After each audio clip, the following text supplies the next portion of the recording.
Hello everybody, welcome back to another episode of Umineko. The last time we left off, the second twilight was completed, and Beatrice really showed just how cruel she can be. But anyway, without further ado, let's just get right into today's episode.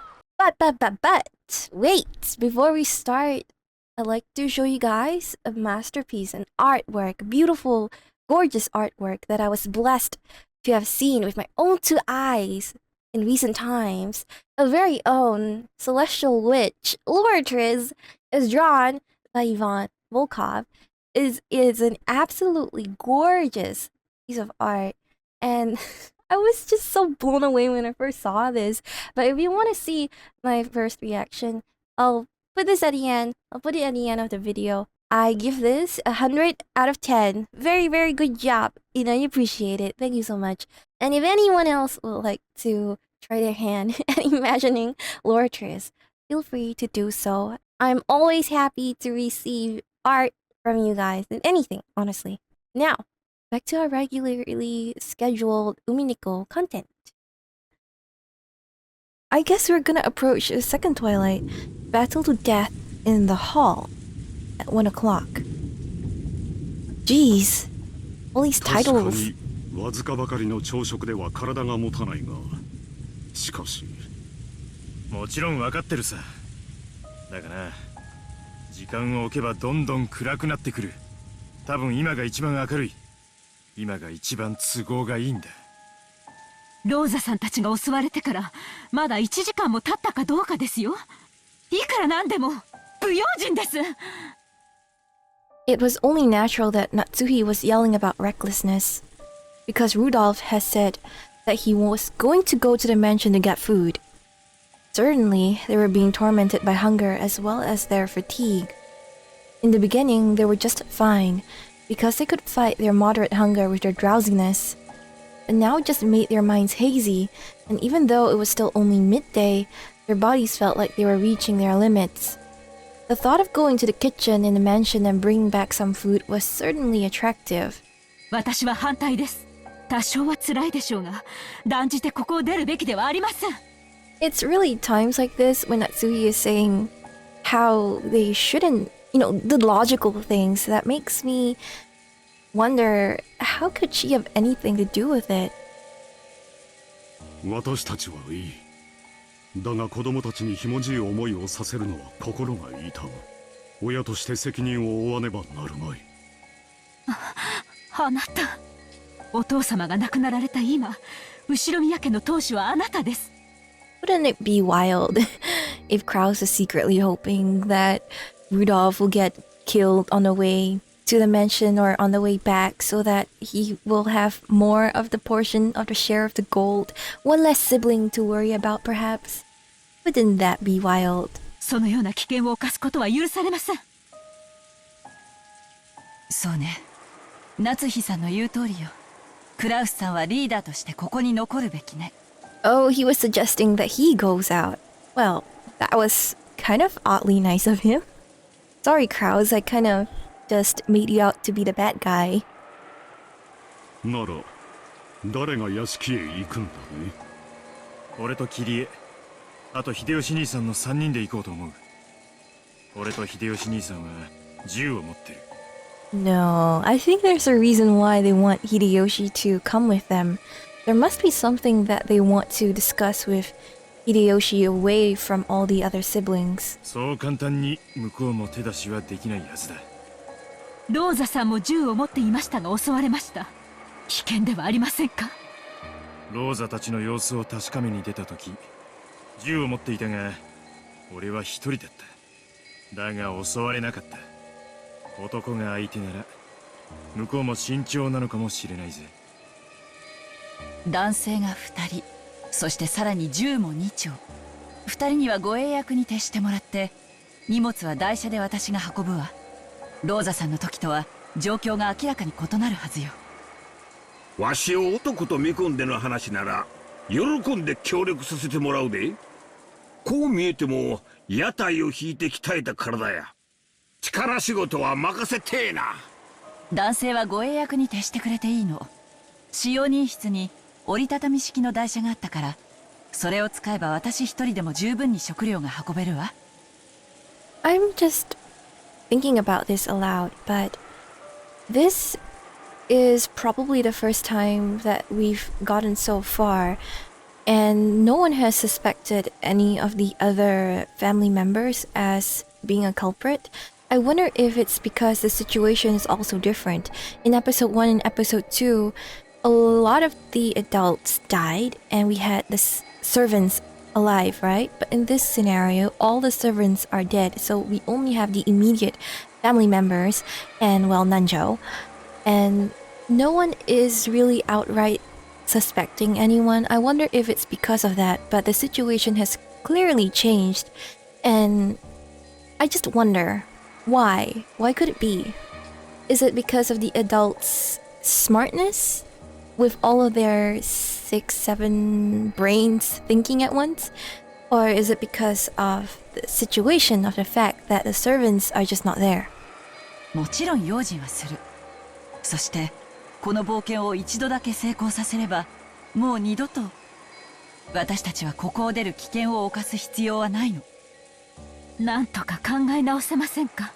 皆さんに空腹を強いるのは心苦しいですが、しかし今の外は何が起こるか分かりません。用心するで。それにエヴァはだいぶ体調が悪いんや。空腹にはできん。That's true, actually. 胃袋が空っぽじゃ飲める薬も飲めんわ。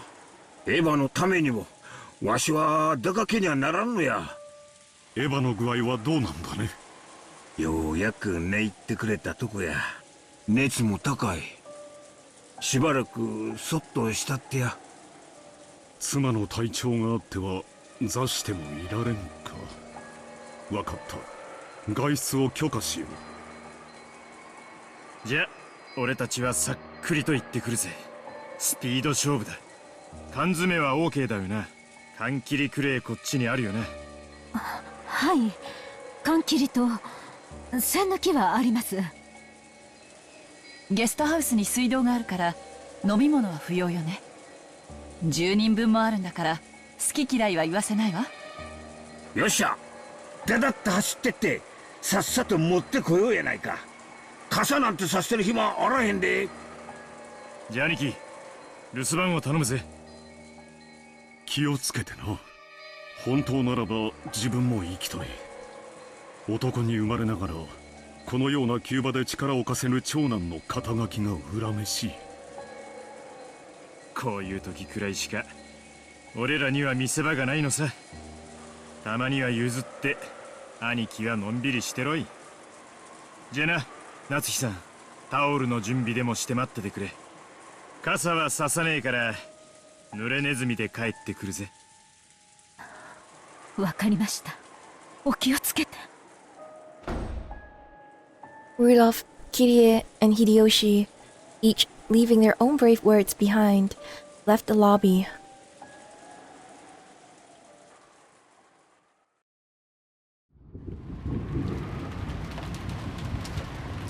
Compared to the time Rosa and Maria had gone outside, the winds had picked up once again. Rudolph's group of 3 people jogged through the rose garden without umbrellas, holding their guns and a folded cart. If everything had been still and quiet, without the rain, they would probably have kept their ears open and moved with caution.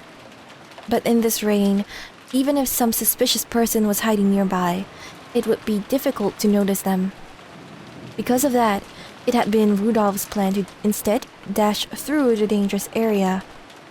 If there was a chance that their opponent was equipped with a gun, then walking slowly with the guard up would only make them a target. It was probably correct to decide on swift action. バラテーや。カモがネギしょってきたと思うとるかもしれんで。頼むぜ。誰も出てきてくれるなよ。Even as Rudolph and Hideyoshi continued to run, they looked around restlessly, vigilant of their surroundings. Rosa and Maria's deaths had not been caused by a projectile. However, It was easy to suspect that the servants had been killed in such a manner. Will they come flying out of the dark? Or will they take careful aim and snipe from the shadows? Either way, they couldn't relax their tension for even an instant. But even so, when they reached the overhang in front of the entrance to the mansion and escaped the reach of the raindrops, they felt themselves breathing a sigh of relief. まずは問題なしやな。ローザさんの時とは違う。うかつに手は出せんやろ。そう信じたいね。キリエ、俺たちが見張ってる間に鍵を開けてくれ。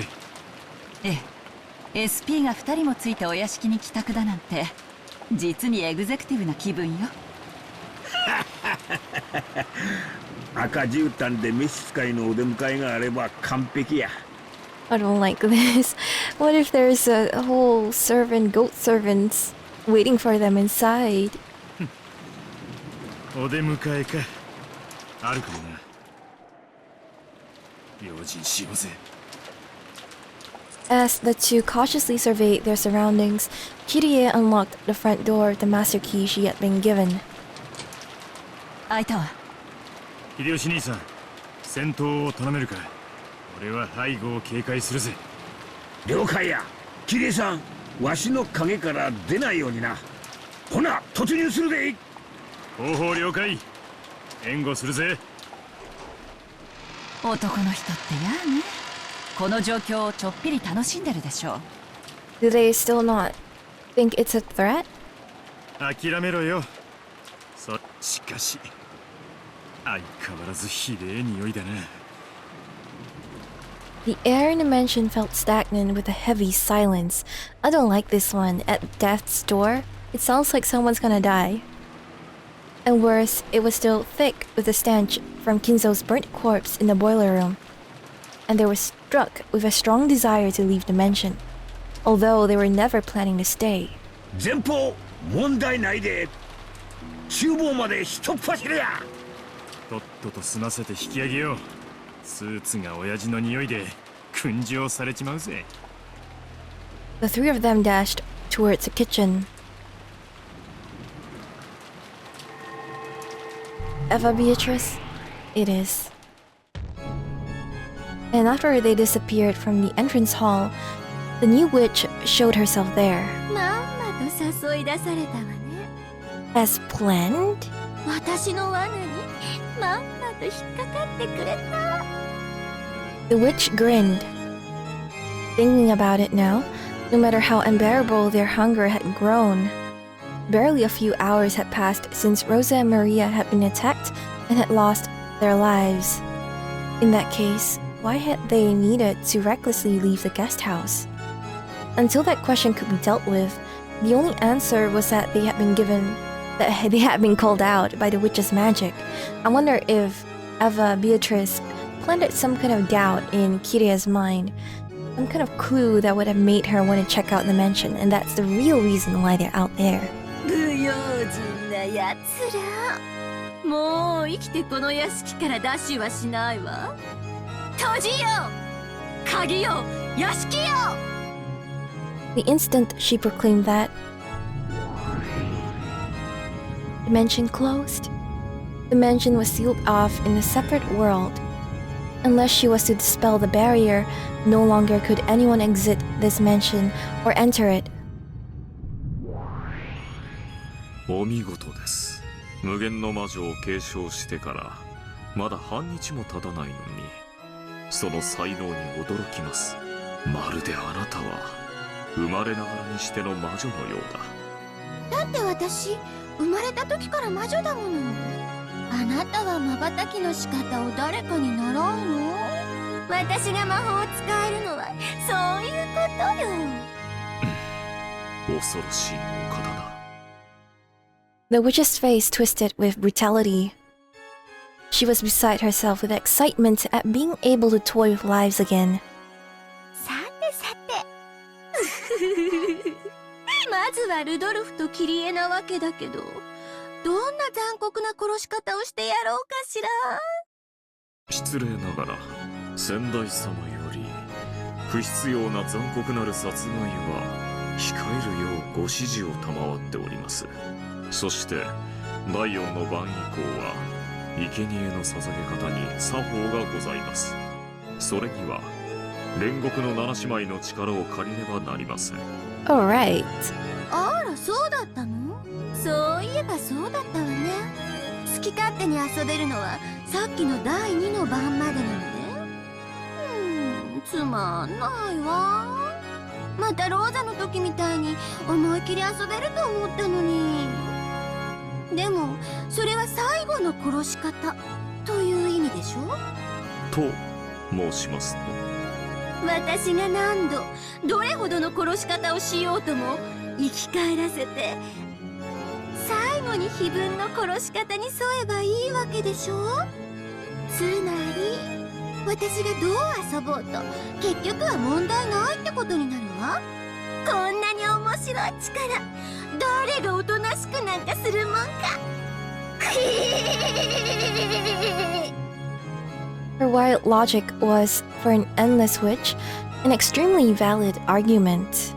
The sacrifices for the fourth twilight and onward had prescribed protocols for the method of killing, represented by things like gouge the head. However, that referred to the way they died in the end. In other words, in the process leading up to that, she was free to tease and kill them however she wanted. She just had to keep on reviving them and follow the rules only when she killed them the final time. Even while Ronove glimpsed some talent as a witch in her innocent cruelty, he was beginning to notice a naturally brutal side of her. 魔女は見習いが最も残忍と申しますが、本当のようですね。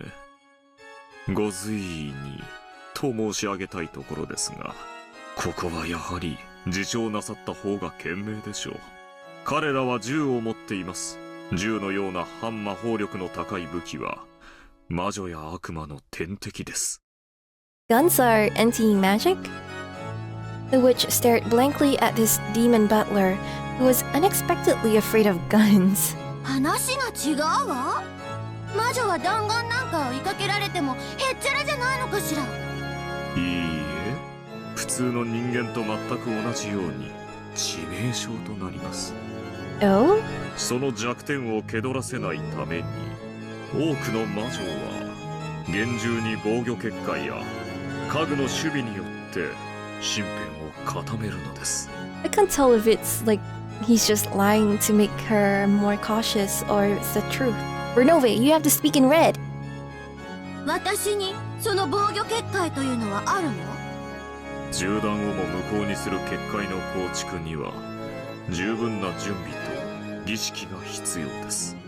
残念ながら今のベアトリーチェ様にはございません。また銃弾を防げるほどの家具の召喚も現在はその準備がありません。これほどの魔力を持つ大魔女になりながら、それでもやはり鉛玉に怯えなければならないのね。不愉快だけど仕方がないわ。となれば家具を呼び出して私の手足とすればいいわけね。はい、危険に身をさらさず家具に全てを任すのもまた魔女の優雅なるたしなみでございます。ここは家具に任せ、ベアトリーチェ様は安全なところへお隠れを。分かったわ。煉獄の7姉妹、誰でもいいわ。適当に2人。Leviathan and Belphegor responded to that call.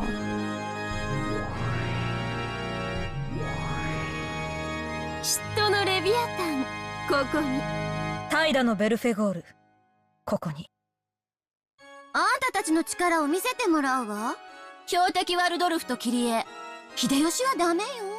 さあ、あなたたちがどれだけ残酷な家具なのか私に見せてみて。恐れながら先代様より不要なる残酷行為は控えるようご命令を賜っております。でも先代様のご命令の範囲内でいたぶることはできると思います。それでもよろしいですか？はっ、わかった。それで妥協するわ。簡単に殺してはダメよ。徹底的に追い詰めて死の恐怖を味わわせてから殺すのよ。それでいいのかしら、ロノウェ？はい。程度をお考えいただければ問題ないかと思います。ならお行きなさい。はい、お任せを。相手は銃で武装しています。あなたたちほどのものならばかわすことはたやすいでしょうが、もしも当たれば致命傷ですよ。くれぐれも用心を。ご心配なく、そのような無様は晒しません。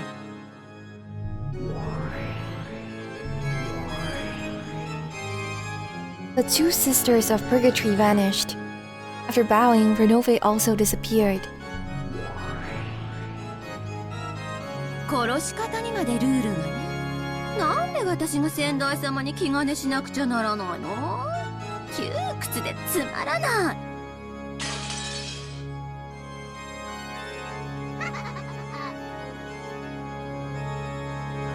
As the witch looked up at the portrait of the predecessor Beatrice hanging in the hall, she cursed.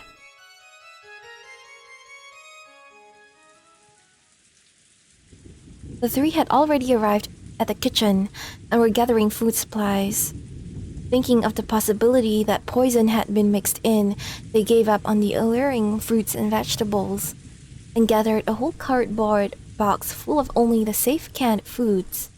It was very heavy, but by piling it on the carts, they could carry it well enough. With all of that, there would be plenty for 10 people to hold out until tomorrow's breakfast.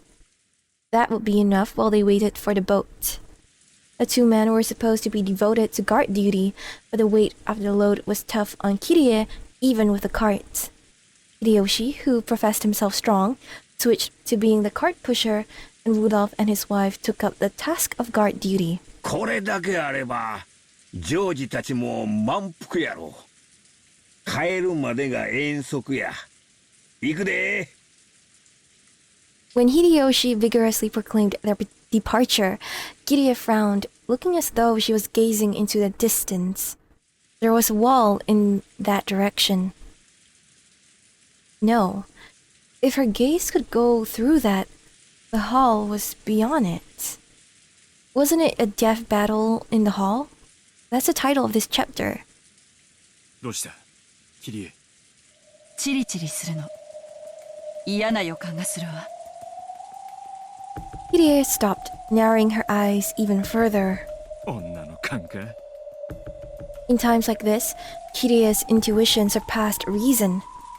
Rudolph trusted that intuition, so something or someone is waiting in the hall.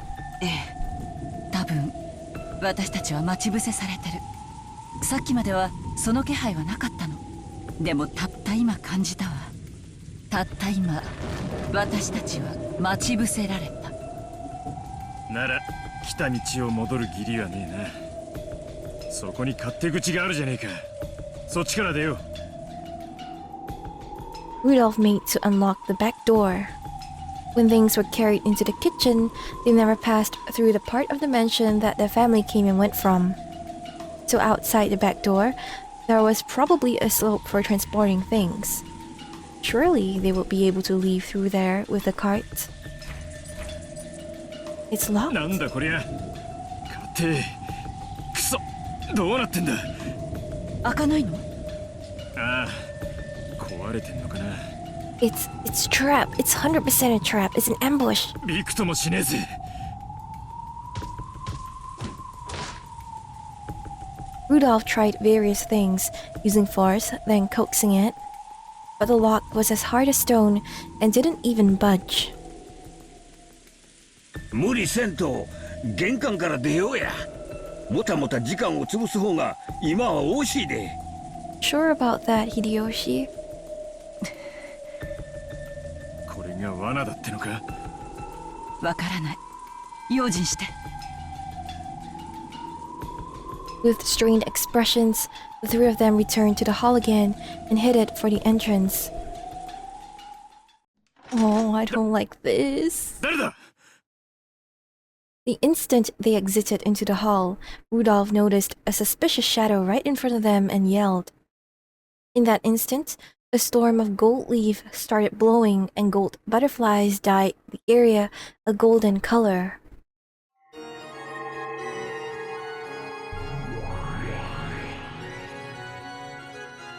信じられん。人間ごときが我らの待ち伏せを予見したか。私のせいじゃないわよ。気配は消してたもん。躊躇しないで撃って。 The two guns spouted fire. The lead bullets blasted right through the pair's magic defense as easily as though it were a wet paper wall. But the two who should have been there had disappeared. Certainly, guns were very frightening objects for them. But there was no need to fear as long as they weren't hit. They at least had enough speed to dodge those. ちょっと名乗りも上げさせないつもり？これだから人間は嫌なのよ。 Leviathan protested, popping her head out from behind a pillar in the shadow of the staircase, a full 10 meters from where she had supposedly been. ベアトリーチェ様のご命令により貴様らを撃つ。時間をかけてホフレとのご命令だ。抵抗は自由。されど無駄と知れ。 That voice came from overhead. Belphegor could be seen on top of the hall's chandelier. Elegantly looking down upon them, she proclaimed their execution with a cruel smile. なんやこの姉ちゃんたちは。台車は忘れて。相手は2人よ。3回すれば全員を追うことはできないわ。 All three of them were well acquainted with the inside of the mansion. They had already made plans to run off in separate directions in the case of a crisis, returning to the guest house by breaking windows or leaving through a back door. Fighting was forbidden as long as they could get away. 36系逃げるが勝ちだぜ。 The three of them escaped into the depths of the mansion at full tilt. The two furniture calmly watched them go. 私は女の方をやるわ。あんたは男。了解した。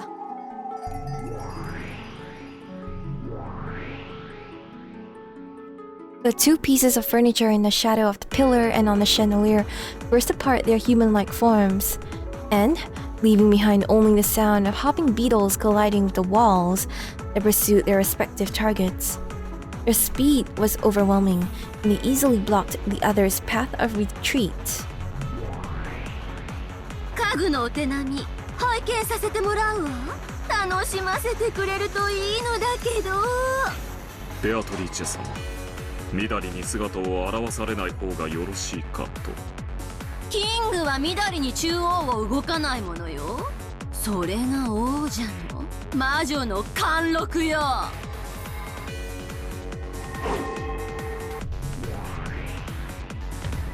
In front of Rudolph, who had boldly tried to escape to the second floor, Belphegor was already standing in the way. 抵抗もそして闘争も無駄だ。お前は何も考えなくていい。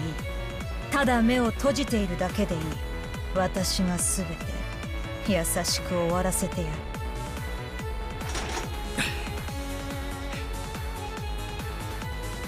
あんたいい嫁さんになれるな。疲れて帰ってくる旦那はそういうの喜ぶぜ。この後に及んで不埒な話をする余裕があると。 Well, we know where Battler got it from. 良き獲物、ベアトリーチェ様、感謝します。死ねRudolph fired first. But even before that bullet could hit her, Belphegor had already moved behind Rudolph's back. There she stood, her arm raised above her, a purple trail extending from.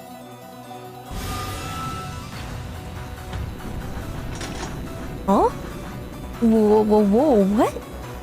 Whoa, I'm kind of impressed right now. However, even before that arm could decapitate Rudolph, unbelievably, Rudolph had swung his gun behind him. The barrel pointed behind his back, in the same motion with which he had reloaded the sawed-off gun one-handedly. It was pointing right at Belphegor's chest. Tuck, clunk. It was the sound of the ejected empty cartridge finally hitting the wall after the reload. In other words, it meant that the next shot was already fully loaded. Without turning around, his gun pointing right at Belphegor's chest, Rudolph grinned. やるな。執念男の分際で。西部劇世代をなめるんじゃねえぜ。ガキどもにエヴァアクションの渋みは語らせねえ。Oh, I'm rooting for them. I'm really rooting for all of them. Just like Rudolph, Kyrie was also confronting a demon stick in the first floor corridor. 間抜けなやつね。夫と一緒に逃げればよかったのに。さっきのは根性の別れになったわよ。大丈夫よ。うちの人、こういうのとても得意なの。Really? I hope they survive. I really do. すぐに白馬で迎えに来てくれるわ。私が困った時、彼が助けに来てくれなかったことはないんだから。I love Kyrie. アスムさんがいた頃であってもね。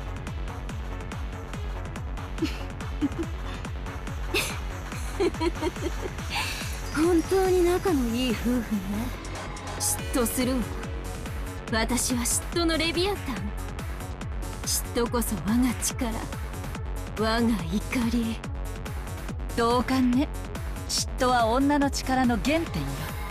それが力だというなら、あなたごときお嬢ちゃんになんか負けないんだから。嫉妬を司る私によくも言えたわね。お前たち夫婦を再会などさせるものか。悲劇的な別れを与えてやるわ。Arm Leviathan swung trailed purple. It was a magic blade that cut by the power of malice. Whoa, whoa, whoa! Why is she so cool? Kyrie guarded herself against that with her gun. Even though the magic blade should have been able to cut through metal like butter, the gun, with its extremely high magic resistance, was able to block the blade as easily as if it were a rolled up newspaper. My. Rapidly, 2 times, 3 times, it blocked all of them. Oh my god.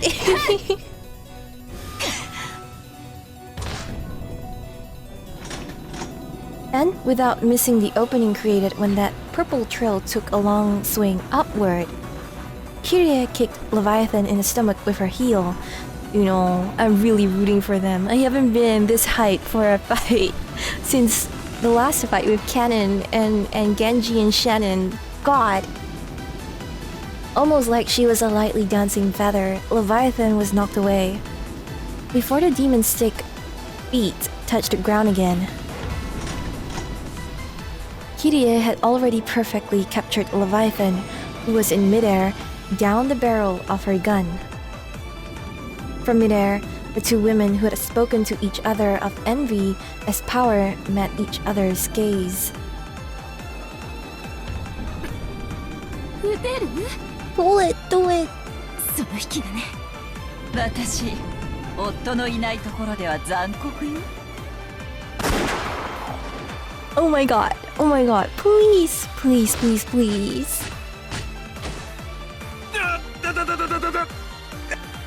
Rudolph tumbled down the staircase. He had been gradually chased down by Belphegor and had been pushed back into the original hall. 先代様の家具もなかなかやるわね。派手さに欠けるけど。ベアトリーチェ様、まだ終わっていません。姿を現されては危険です。お前、まさか姉貴なのか。 Whoa. それはかつて私の名だった。でも今は違うわよ、ルドルフ。言わなくても分かってるさ。黄金の魔女、ベアトリーチェだって言うんだ。 Why do they know? Why do they know this? Why? Oh my god. してわかったの？ローザが殺された時から想像がついてたさ。ローザ、許しな。お前の地獄にお前の大嫌いな姉を送っちまうことをよ。I don't get it. I don't get it. ベアトリッチ様、 Oh my god. I'm losing my mind. Rudolph pointed the unforgiven barrel of his gun at the witch who claimed to have once been his sister. But Belphegor could not permit that and savagely attacked. You can do it, Rudolph. You can do it, please, Rudolph. She sprung at him, vanished, and got behind him. Don't die, Rudolph, don't die, please. If he dodged that attack, she got behind him again. She vanished over and over, each time teleporting into Rudolph's blind spot. Oh, Rudolph. It was almost like she was a fairy. As she blinked in and out of vision, Belphegor incessantly drove towards Rudolph. これはこれで楽しいかもしれない。ルドルフ、あんたの検討がどこまで続くかゆっくり見物させてもらうわ。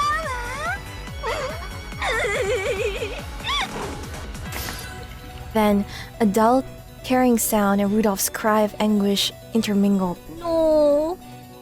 Rudolph had finally reacted too slowly in his dance to the purple trail which pressed upon him, and he had let it lightly cut him on his side. A single wound delayed a single one of his actions. Oh no! No, no, no, no, no! That caused a new wound, which delayed him from acting again.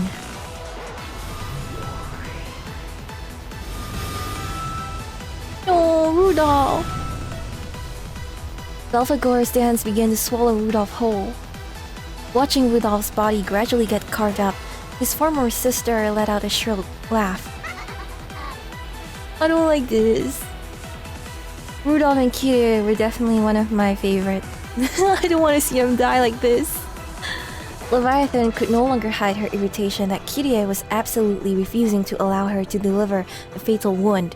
私は本当にくどいよね。7姉妹の中でいつも一番成長が遅かったわ。いつも私が遅くて弱くて間抜けだったわ。その劣等感が嫉妬となり、それを力として変換した時、私は姉妹の誰にも負けない力を得たのよ。少女時代の程よい劣等感は大事よ。女に化粧と努力を教えてくれるわ。人間ごときにその力の限りを尽くすのは気に入らないけれど、夫に全幅の信頼を寄せるあなたへの嫉妬を私は力に変える。 I don't like this. 気に入らないのよ。なんで命のやり取りをしてるのよ。どうしてかしらね。分かってるのよ。必ず夫が助けに来てくれて自分を助けてくれるって。すごいじゃない。その信頼、嫉妬に値するわ。What kind of trust do we sisters have in each other? We sisters are always looking down on each other, trying to thoroughly lambast each other and turn things from bad to worse. いつも姉妹たちにいじめられてきたわ。誰か一人だけでも味方になってほしいとずっと思ってたわ。だからその一人だけの味方がいて全幅の信頼を寄せることができるあなた。その夫を信じきった余裕ある表情、嫉妬が力を与えてくれるのを感じるわ。これは超えちゃうかもね。音速。Leviathan turned herself into a stake, and the speed of her flight as she attacked was proportional to the strength of her envy. Oh, Kyrie, please, Kyrie. 姉妹たちに見下されたあの日、私は成長の早い他の6人を心の底から嫉妬した。7日7番をかけて嫉妬したわ。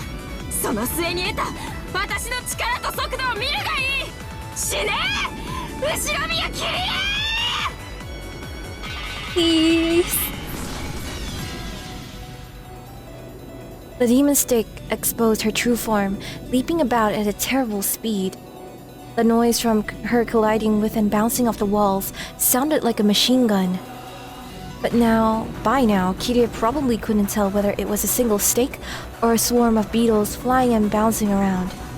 Leviathan was certain of a greater than 100% chance of victory from the bottom of her heart. Then, Kyrie spoke with an unbelievably calm voice. ルドルフさんと最初から付き合っていたのは私だったのよ。アスムさんが白々しく間に入り込んできて。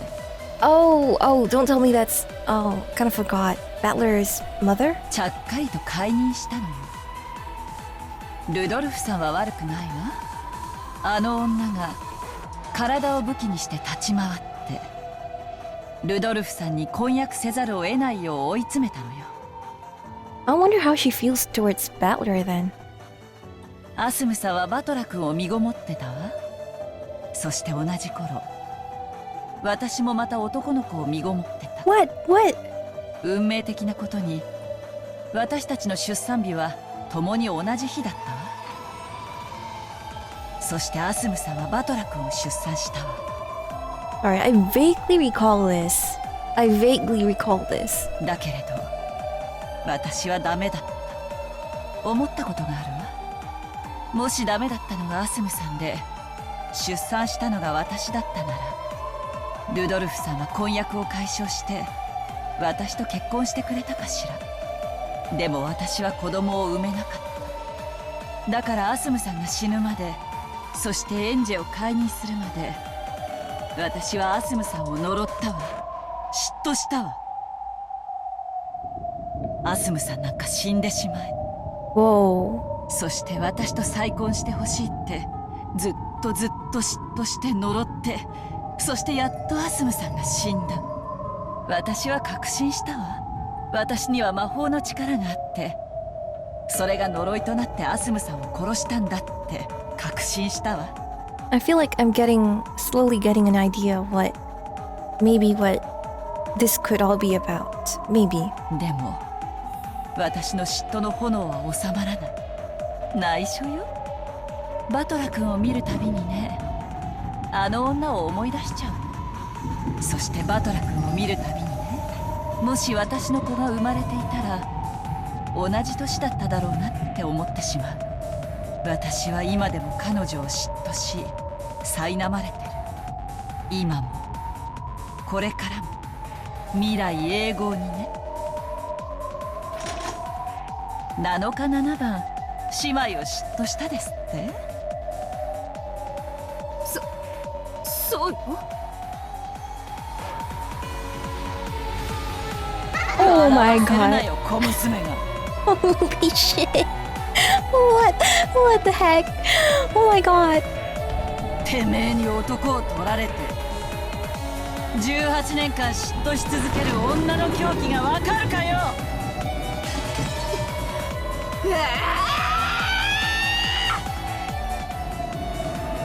If Leviathan's power had 24 hours times 7 days or 168 hours worth of speed, then the power that Kyrie had accumulated was 24 hours in 1 day, 365 days in 1 year, and for 18 whole years. Even without counting leap years, it was 157, 6... Sorry, map. 100,000... 100... Oh god, I cannot do this. But you guys get what I mean. Compared to Leviathan's power and speed, it was more than 938 times greater. Till then, even if Leviathan was soaring at the speed of sound, 1,225 kilometers per hour, to Kyrie's eyes, it only looked like 1 out of 938 of that. Till then, it's a lot of math in this. 1,225 divided by 938 is a speed of 1.30 kilometers an hour. They say that a human's walking speed is 4 kilometers an hour, so it was even less than half of that. Almost the same speed as a baby crawling on a floor. So then...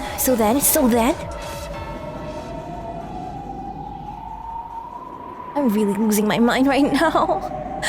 In unit time slowed so much, you could count all the bits of dust floating through the air. Kyrie looked at the demon stick with pity. She pitied the slowness at which it came towards her. She is terrifying, and she lazily raised her barrel off her gun, almost as though she was trying to swallow the demon stick up with the gun barrel. 恋も嫉妬もあなた全然足りないの？ Oh. 出直してらっしゃい、お嬢ちゃん。Whoa. Did she do it? Did she? Oh my god. Well, we better not end here. We better not end here. ルドルフ、先ほどまでの威勢はどこへ？池作りは魚が跳ねてるうちがいいわ。死んだら面白みも何もない。もう十分よ。殺しちゃえば。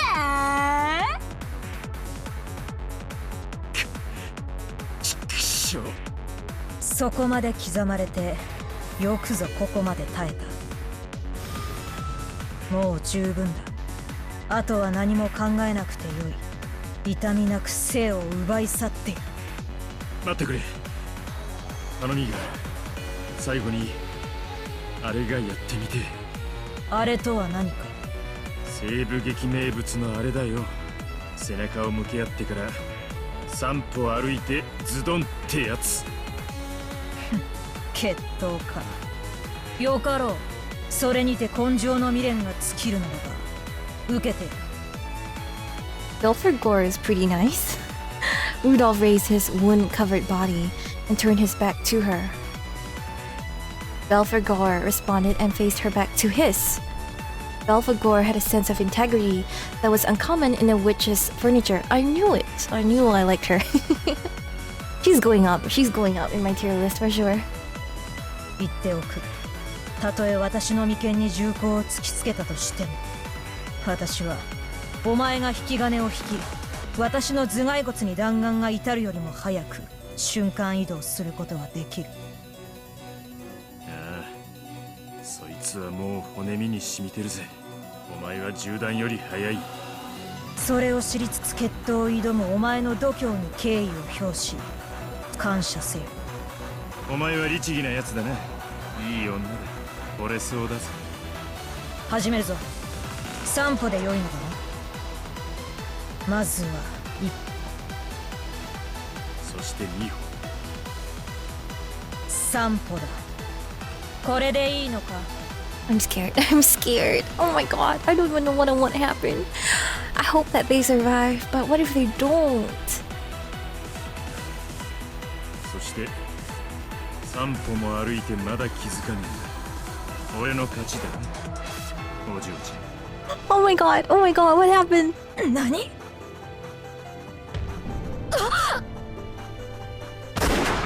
Huh? Rudolph turned around and fired off a bullet. Of course, Belphegor could easily see through the speed and trajectory of a bullet like that. It should have been no problem at all to dodge it. Whoa. Oh my god. I'm losing my mind. But a spray of fresh blood flew about. Belphegor had set up an adequate magical defensive barrier, but before an incarnation of anti-magic power such as that bullet, it was completely meaningless. 何やってんのよ。何当たっちゃってんの？ The bullet had hit Belphegor right in the chest. Even Beatrice couldn't notice. The pain from the lead caused her to grimace, as did the pain from the denial of magic. 許せ。俺は卑怯な男だ。He do? 興ざめだわ。魔女の家具ともあろうものが人間に敗れるなんて。恥を知りなさいよ。情けない、みっともない。勝手に這いつくばって死んじゃえば。やめな、兄貴。こいつはかわせたんだ。だがかわさなかった。車線上に姉貴がいることに気づいたのさ。Oh. だから律儀なこいつはかわさずに受けて姉貴をかばったんだ。Belphegor, you will be missed for sure. 大手飛車取りに最後に気づいた。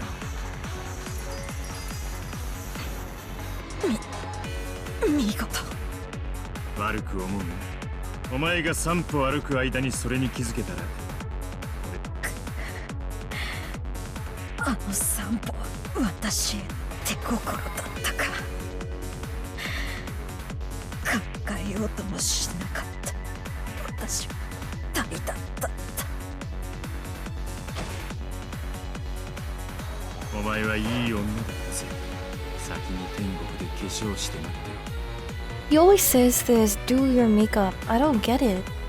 きっと口説きに行くか。 Jesus. I cannot take it. As Belphegor slowly fell over, she lost even the power that kept her in a human form. She turned as fine as gold dust and melted into thin air. At that point, Kyrie dashed in. It seemed that she had defeated her pursuer with her own hands. As she pointed the barrel of the gun straight at the witch, she ran up to the wound-covered Rudolph. 大丈夫？今誰か口説いてなかった？ああ、いい女だったぜ。もちろん、お前の次程度にさ。悪いな、兄貴。チェックメイトだぜ。 The two of them pinned the witch down the barrels of their guns. 情けない家具たちね。人間相手に遅れを取るなんて情けない、くだらない、つまらない。ベアトリーチェ様、ここは引くべきです。銃弾を防ぐ結界も家具もここにはありません。 Oh god, that is scary. The witch began to let out a muffled laugh. It surprised not only Rudolph and Kyrie, but Ronove as well. Because a situation like this with two guns pointed at her was not one that could be laughed off, even by a witch. But the witch laughed with a pleasure. そりゃあ、先代様の使い古しの家具じゃ無理で当然ね。 She's gonna create new furniture? 私には私にふさわしい新しい家具じゃないとダメよ。 What? 私義理で使ったけど、もともとお風呂は嫌いなの。 As she said that, she looked down at Belphegor's remains, which had turned completely into a pile of gold dust, with disgust.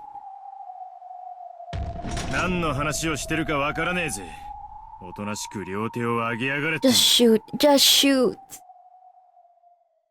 Then the witch obediently raised her hands. But instead of raising her hands because a gun was being pointed at her, it looked more like she was conducting a conductor facing an orchestra, waving her conductor's baton. さあさあおいでなさい。私にふさわしき家具たち。あんな安っぽい家具じゃなくて、もっともっと強力な残酷な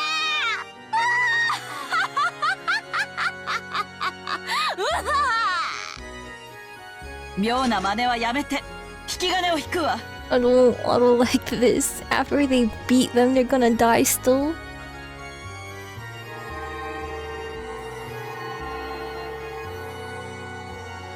In response to the witch's call, the hall was once again buried in the color of gold. It was a wild dance of brilliantly radiant gold butterflies, and felt as though they had been swallowed up by an ocean of gold leaf. Ronove was left shocked at that upsurge in magic power. That was because it far surpassed even that of his former master. As her eyes were dazzled amidst the golden brilliance, a gunshot could be heard. Either Rudolph or Kyrie had fired a round. And after the golden glow had subsided, there was the witch, looking at least cool and composed. The bullet? Kyrie had definitely fired it into her, but it was not embedded anywhere in the witch's body. There it was. The bullet was fastened in mid-air right in front of the witch's chest. 横断結界 A barrier which took even her predecessor a significant amount of preparation. In an instant, Ronove's face was by now twisted in shock. The surprise did not stop there.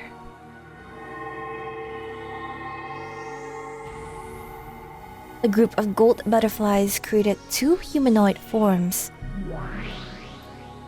Oh? It was a furniture summoning. Oh, I had to guess. I knew there were gonna be rabbits given the song. The butterflies peeled off and flew away, and beneath them, furniture in the shape of girls showed themselves.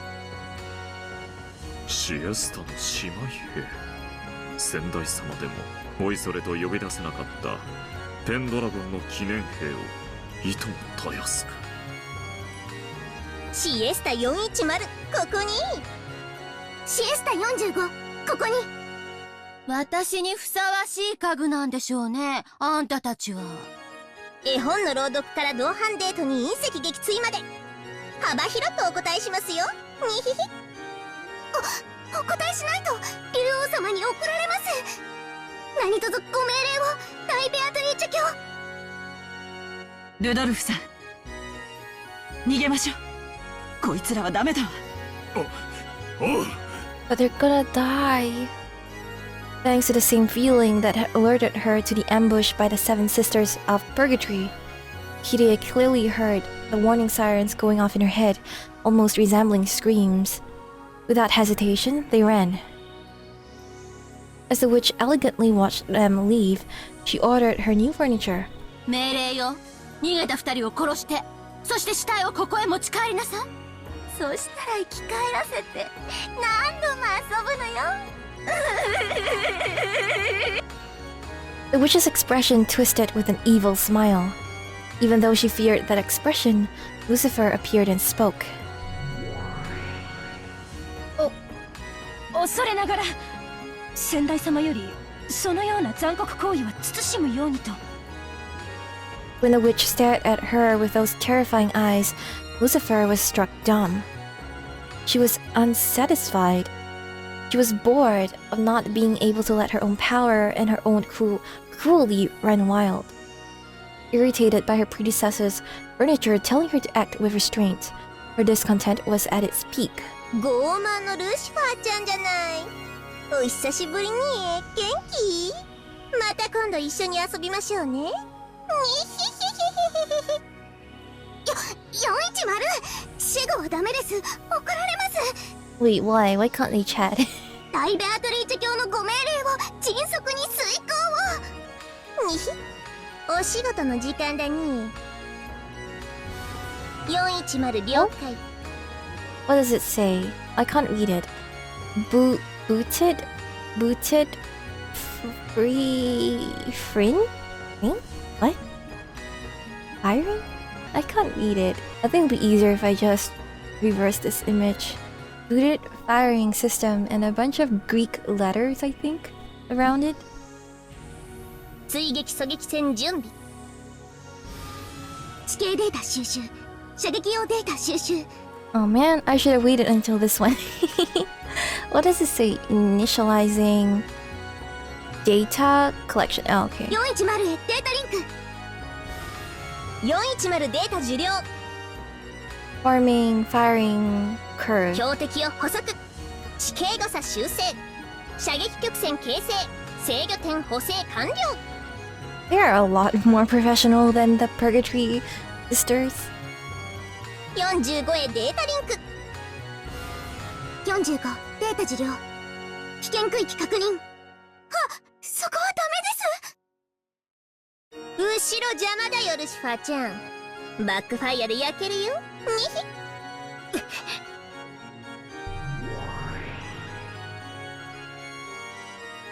The Chister sisters, through their mutual measurements, were able to instantly calculate the terrain inside the mansion and the coordinates of their targets, as well as a firing curve to reach them. Yes, their shots could be guided to draw a curved line. No one would be able to escape it. The precision homing ability of the Seven Sisters of Purgatory was nothing more than a cheap version of the ability these two held. 45射撃準備完了。弾手選定装填。 The two of them faced each other, and, as though they were both pulling back a bowstring together... Oh, what? There, a dazzling golden arrow was readied. 410射撃。 This one is cute. She's cute, but they're evil. After they proclaimed that they were firing together, they released a single arrow. As the curve taken by the gold sparkling snake of light drew a trail, it headed in the direction Rudolph and Kyrie had run in rapid pursuit. It turned through the corridors, crawled over the floor, chasing them as it drew a beautiful curve. Oh, I don't like this. No one could block the Chester sisters' homing projectiles. No one could escape them, and their strength could pierce all physical and magical defenses. It was an all too merciless guided weapon of certain death. However, among mythical class soldiers, it was a weapon used by pretty much everyone. It was very commonplace for them, and very extraordinary for those of the everyday world. When he noticed something rapidly chasing them and turned around,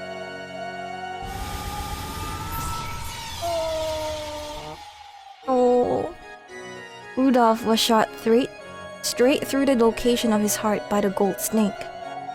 It all happened in an instant. After the gold snake ran Rudolph through, he swooped down the floor, drawing a beautiful spiral, coiled itself around Kyrie's legs, and crawled up to her chest.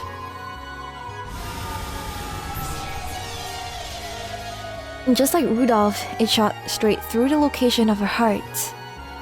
And all of that too happened in an instant. It impaled Rudolph and it impaled Kyrie. So they died at almost the same time, dropped to their knees at the same time, and fell over at the same time. 何これ。圧倒的じゃない。バカバカしいくらいにあっさりね。私ではこういう家具が向いてるわ。先代様の中古家具とは大違い。さあ、二人の死体をここへ。飽きるまで何度でも蘇らせて、思いつく限りの残虐な殺し方を試してやるの。はあ、魔女がこんなにも楽しいなんて。命を奪うことがこんなにも楽しいなんて。I hate her so much. I hate her so much. The most shunned action to take for someone born a human is the murder of another human. It's only natural for a human not to understand how pleasurable it is to break this taboo. But she was no longer a human. She was a witch, and there were some pleasures that only witches could understand. By now, she had tasted those pleasures and was totally immersed in them. After learning that the contents of the forbidden pot were honey, she could no longer live without it. No, maybe the contents were honey because they were forbidden. In any case, the act of killing humans gruesomely and doing it over and over was by now giving her a drug-like pleasure. As the witch rolled over laughing, the gold snake, which had just been fired, returned as though being hauled back in. The two were stitched at the tip and being dragged along. The witch's order had been carried out. Rudolph and Kyrie had been killed instantly, and their bodies had been carried back. シエスタ45、410、命令遂行を完了しました。大ベアトリーチェ卿の次の命令を待ちます。どうかご命令を。赤ん坊のおもりからネトゲのお相手。スペースシャトル撃墜まで何でもお答えしますよ。It's funny. She's funny, but I don't like why she's furniture for Beatrice. If only she was nicer. こいつらは第4の番と第5の番の生贄らしいの。だから最後には役立たずの7姉妹。ああ、もう5姉妹か。こいつらを額と胸に刺してえぐらなくちゃならない。でもそれを最後にすればいいんであって、それまでを私がどう遊ぼうと勝手よね。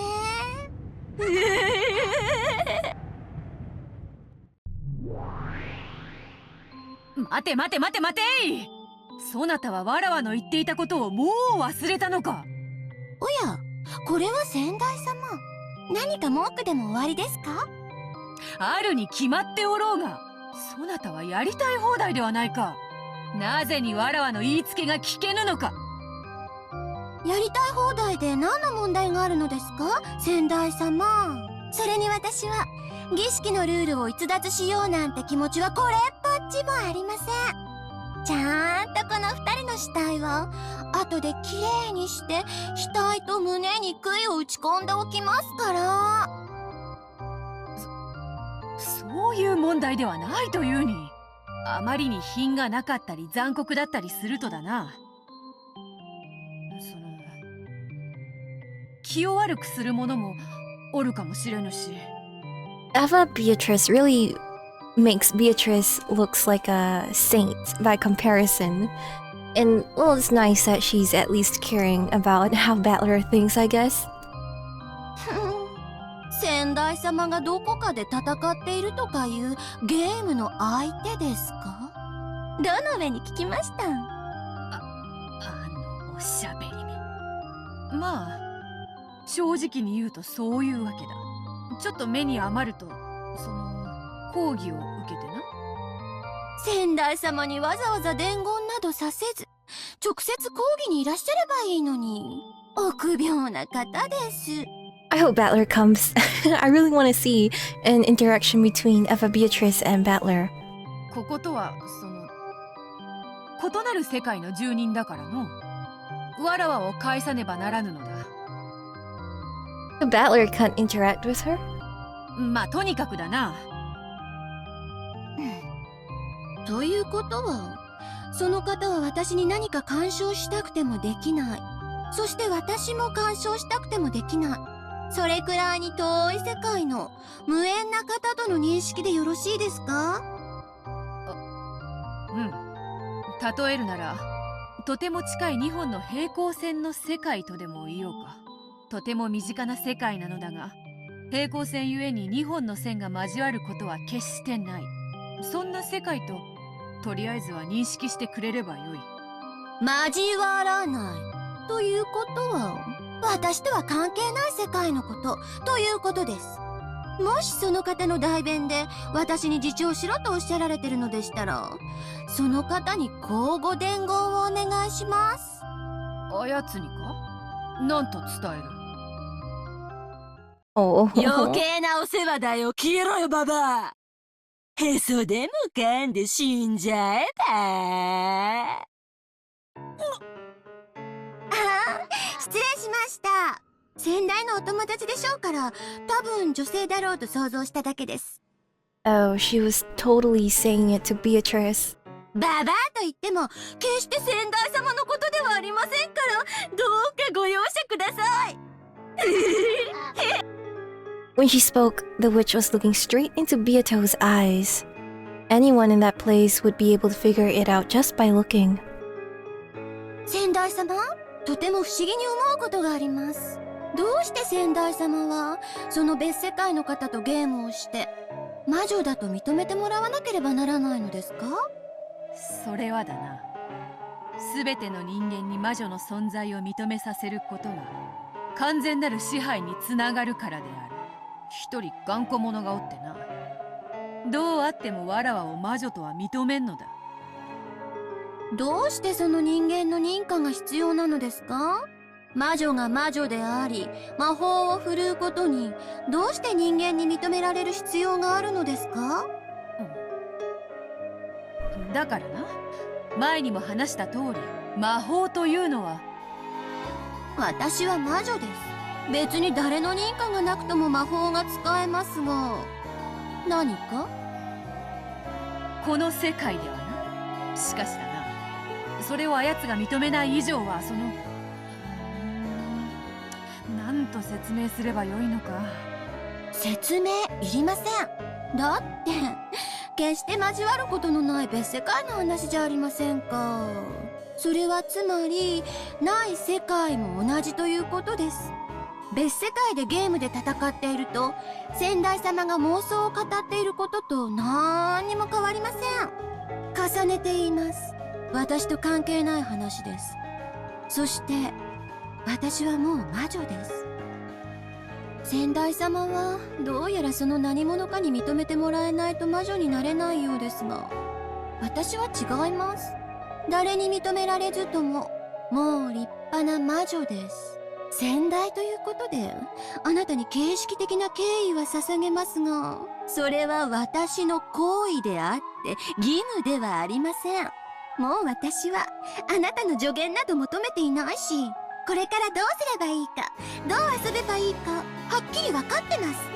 だから13人殺しの儀式まではあなたへの最後の敬意だと割り切って行います。しかしそのやり方やその後のことについてはあなたに口出しされる言われは全くありません。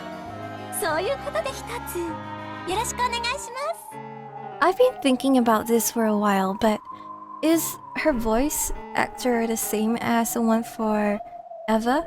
Because the way they speak is very similar. But, just a little question.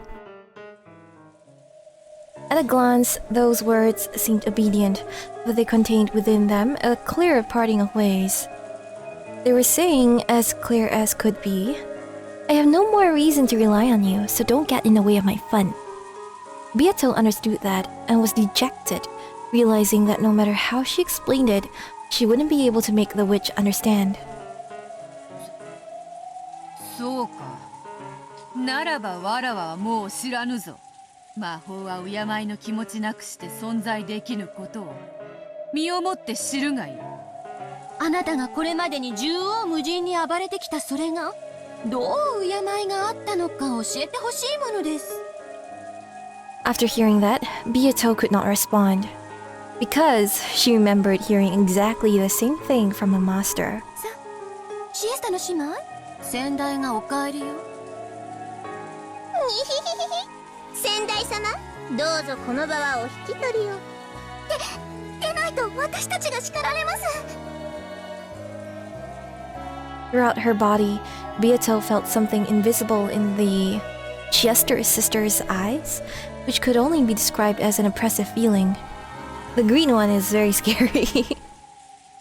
Most likely, they were initiating firing calculations. It was an action much like taking out a gun and cocking it. Even Beato could not escape from the Chester sisters' attacks without any preparation. In the past, she had placed her greatest trust in them, so she knew down to her very soul how terrifying they were. 先代様、お引き取りを。これ以上ベアトリーチェ様のご機嫌を損ねられるのはお勧めできません。先代様、わかった。わらわはこれにて退場する。そなたがどのような顛末をたどるかゆっくり鑑賞させてもらおうぞ。That was as close as you could get to a loser's last resort, retort. So after Beato hit herself, the witch and her furniture fell over laughing. まあわかる。無限の力は楽しい。有限の極みである命を自在にもてあそぶ快楽は味わったことのない者には説明できぬ。その快楽に取りつかれる気持ち、さぞや楽しかったでしょうね。かつてのあなたのはしゃぎぶりを見る限り。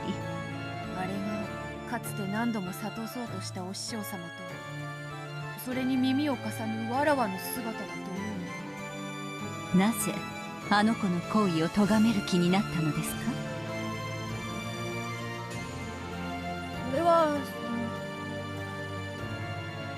あなたにはあの子と大きな違いが一つあります。あの子はすでに魔女かもしれない。もちろんあなたも魔女です。ゲーム版の上の世界では。しかしゲーム版の外の世界で魔女だと認められるには、ゲームの対戦者であるバトラ君に認めてもらわなくてはならない。I guess I'm still confused. Maybe we are all playing an MMO or something, and that's why Beatrice needs Battler to accept her as a witch outside of the MMO, and they're all pretending to be witches inside the game. I'm so confused. あなたはそれを理解してゲームを始めたはずです。魔女である証拠を暴風のように見せつけ、わらわを拒否する気持ちを吹き飛ばし、屈服させればわらわを魔女と認めると思った。前回うまくいきかけたので、もう一息だと思ったのだ。実際は逆です。バトラ君はあなたの残忍さに呆れ果てていました。そしてゲームの対戦者として登壇したのは、あなたを対等な対戦相手だと認めたからではない。残忍な魔女の存在を一切認めないという強い敵意に基づいてです。愚かなあなたはバトラ君が対戦者の自覚を持ってくれたことを、自分を魔女だと認めさせる第一歩のように感じていたのでしょう。でも実際は全くの逆。バトラ君はあなたを魔女だと絶対に認めないためにあなたのゲームに挑んだのです。浅はかな北風がいくら吹きつけようと、旅人はマントをより深く着込むだけ。あなたは大きな間違いを最初から犯しているのです。このゲームはバトラ君を屈服させる拷問などではない。あなたがバトラ君に認めてもらうために努力する試練なのです。うすうすはよ、気づいてたさ。前回はバトラ君にとって辛いゲームでした。しかしもう気づいたようですね。今回はあなたにとって辛いゲームです。わらわはこれからどうすればいいのだ。あなたが自分で考えるのです。幸いにもあなたはもうゲーム版の駒を降りて新しき魔女に委ねました。じっくりと自らについて思案する時間があるでしょう。バトラはもう敵意の塊じゃねえかよ。魔女は認めない。そしてわらわも認めない。それでどうやってバトラに認めてもらうんだよ。北風でダメなら今からのこのこ太陽で照らせっていうのか。このわらわが今さら。今は10月、ハロウィンの季節ですね。太陽が死に再びよみがえる再生の月です。よみがえったばかりの弱々しい太陽は冬の木枯らしに遠く及ばないでしょう。しかしじっくりと成長し、やがては春の訪れを告げることができる。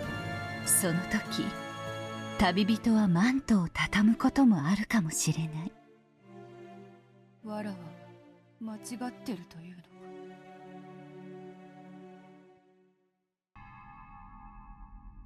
The beautiful hall of the Ushinomiya mansion was covered in a glow golden like gold leaf and stained deep red with thick spurts of blood.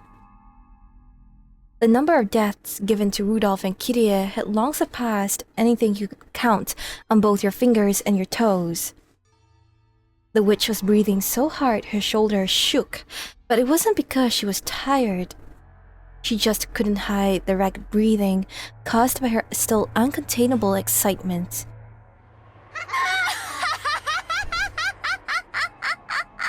人の生き死にを自由にすることのなんと楽しいことか。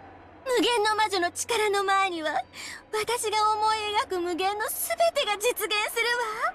どんなにぐちゃぐちゃにすりつぶしてやったって、私は指を一つ鳴らすだけで元通りにして蘇らせることができる。そして最後に申し訳程度に碑文に沿った死体に戻せばいいんだからね。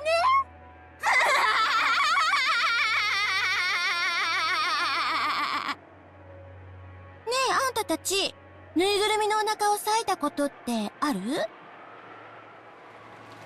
いです。45は？いえ、やったことありません。申し訳ありません。当然よ。普通ないわ。ましてや、お気に入りのぬいぐるみだったらなおさらよね。でもずっと思ってた。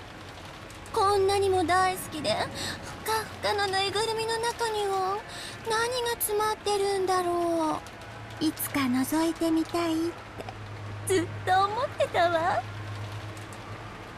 If you cut it and looked inside, your curiosity might be quelled, but the stuffed animal would be broken. So even though you want to see, you can't. You understand that feeling, right? 無限の魔女の力はまさにそれを叶えてくれる力なの。今の私は好きなだけぬいぐるみを裂くことができる。なのに魔法一つでそれを元通りに蘇らせることができるわ。それはつまりこの世のあらゆる制約を打ち破ったということ。今の私には躊躇することも思いとどまることも何もないの。その喜び、誰にもわからないでしょうね。無限の魔女の私以外誰にもわからない。 As the witch let out a euphoric cry, she revived Rudolph and Kyrie again. And faster than they could realize it, she killed them right away. As she made it known that something other than cotton was stuffed inside those two.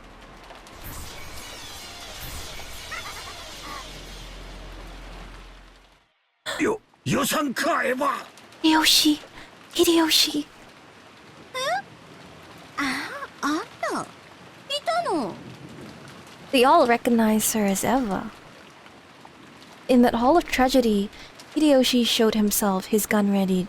You know, it's kind of strange that they all recognize her as Eva, even though she so clearly is her younger self. Even if you know her as Eva today, as her older adult self, it's kind of weird to make that... I won't say it's weird to make that connection, but it's just kind of strange, I think. The witch had sealed the mansion with a barrier, so Hideyoshi had nowhere to run. He had probably picked up Rudolph's or Kyrie's gun and come back. It seemed that the gun, which should have been something to be feared, was no longer an object she took seriously now that she was overflowing magic power. Her bold expression didn't flinch in the slightest. なんでローザさんやマリアちゃんやルドルフ君やキリエさんまで殺さにゃならんのや。はあ？私は後宮家の当主にして六軒島の魔女よ。この島では何を起こそうと全ては自由自在。今だけの一瞬を切り取ってその生き死にをどうなど私には無意味なこと。 Hideyoshi was struck speechless by that all too callous response from the witch. Could someone's personality change so much just by finding Kinzo's gold? どんだけ高く積まれた黄金やったやろな。わしには想像もつかん。お前の正気を失わせるほどのものだったんやろ。だがな、そんなにもたくさんの黄金やったなら、なして気前よく分けっこしたろって思わんかったんや。誤解してるわ。あれは全て黄金の魔女のものよ。私以外の誰にも触れる資格はない。お前は何や？昔聞かせてくれた少女時代の魔女だったエヴァだとでも言うんか？そうよ。 But he makes that distinction right now. That she is the witch. So I don't know. あなたの妻の後宮エヴァの胸の中にずっと住んでいた少女時代の私。そして魔女なの。エヴァは私を忘れることによって大人になったわ。だから魔法が使えない。誰だって子供の頃には無邪気だけれど残酷な妄想に頭を膨らませることはある。わしかて小さい頃はアリを踏んで回ったりトンボの羽をむしったりして遊んだことがあるわ。しかし命の大切さを学んで、そんな残酷な幼年時代から卒業するんや。今のお前はまさに幼年時代そのものやで。エヴァが卒業したはずの人格なんや。それはエヴァやない、別の人間や。そうよ、私後ろ宮エヴァじゃない。黄金の魔女ベアトリーチェだもの。楽しいわよ。何の制約もしがらみもなく生き死にを自由にできるこの閲楽は本当に素敵。割った金魚鉢を謝らなくていい。そして好きなだけぬいぐるみを裂いていい。私は。Oh, a dry sound. It was the sound of Hideyoshi slapping the witch's face. By looking at the hole stained deep red with fresh blood, he should have been able to imagine how terrible the witch was. But without fear, without even hesitating, Hideyoshi had walked determinedly up to her and hit her on the cheek. アホ！残酷ぶるなや。ほんまは臆病者の弱虫のくせに、わしがまた更生させたるわ、このしょわるが。このアホ！アホ！痛い、ちょっと。命の大切さとか儚さとか、そういうのが分かる女やったのが、わしが思い出させたる。何が魔女や、アホ抜かせ。お前はわしの女房の後ろ宮エヴァや。冷蔵庫の残り物でちょいちょいと気の利いたつまみを作れる台所の魔女が先の山や。目を覚まさんかい、このアホンだらが。I feel like I'm gonna cry. だから後ろ宮エヴァじゃないって言ってるでしょうか。アホ抜かせ、このAs tears dripped down his face, Hideyoshi kept hitting the witch's head. He wasn't even pointing a gun at her anymore. So, the sound of gunfire couldn't have come from the gun Hideyoshi was holding. What? What? Oh no. No. The gun, which had fallen in the corner near Rudolph's body, was floating in the air, and smoke lingered near the barrel. No, no. And the bullet? No, Hideyoshi? A red stain was slowly spreading across the chest of Hideyoshi's vest. Even though his back was facing the barrel of the gun, the bullet was embedded in Hideyoshi's chest.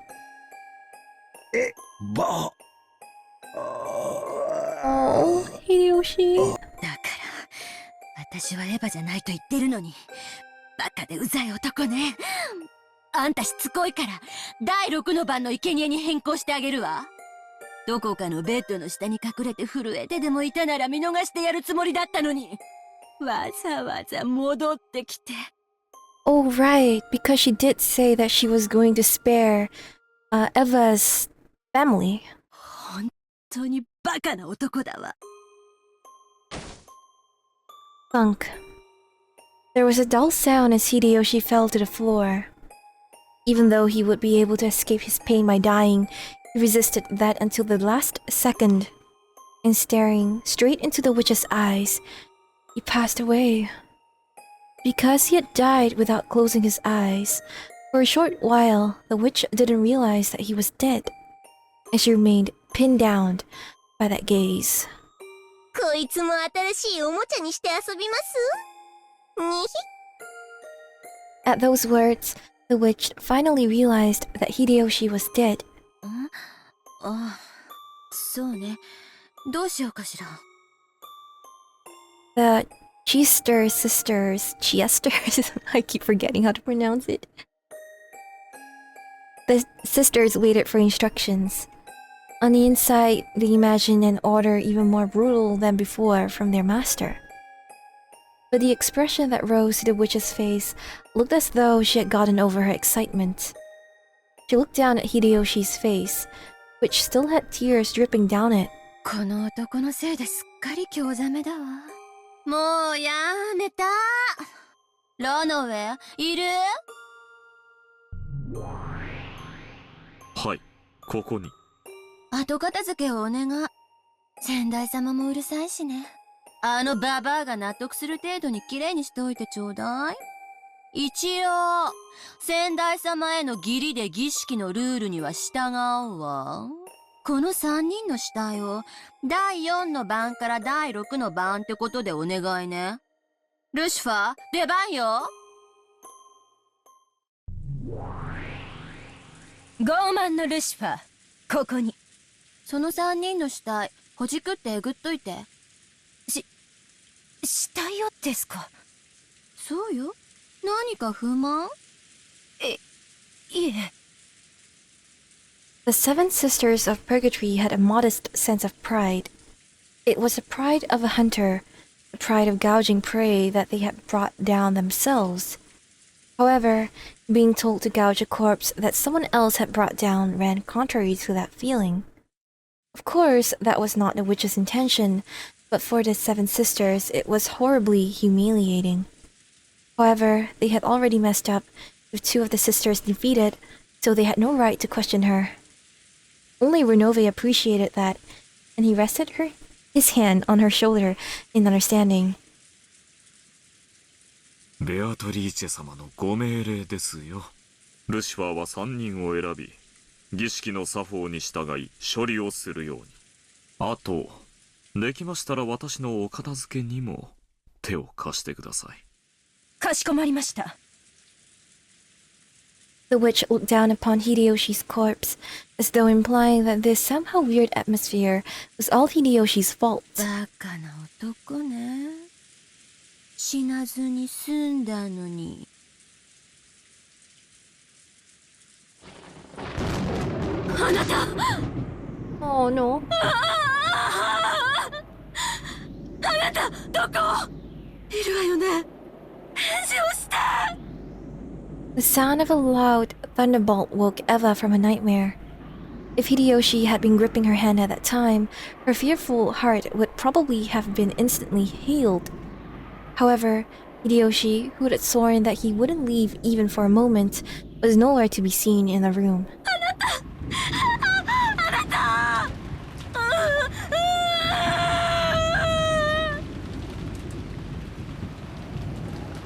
I knew it! I knew it! I knew it! They were gonna end it there. I don't like it. I don't like this ending.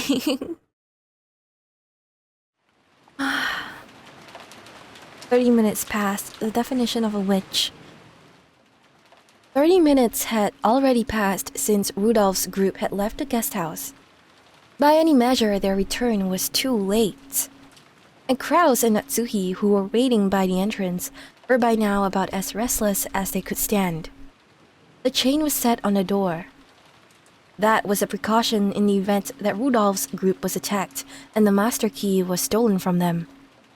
For that reason, they needed to wait by the entrance like this for the others to return.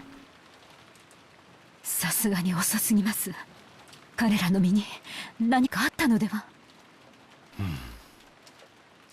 Kraus glanced between the clock and the door, struggling to feign composure. もし彼らが戻らないようなことがあるならば。辛い想像だが、その覚悟を始めた方が良さそうだ。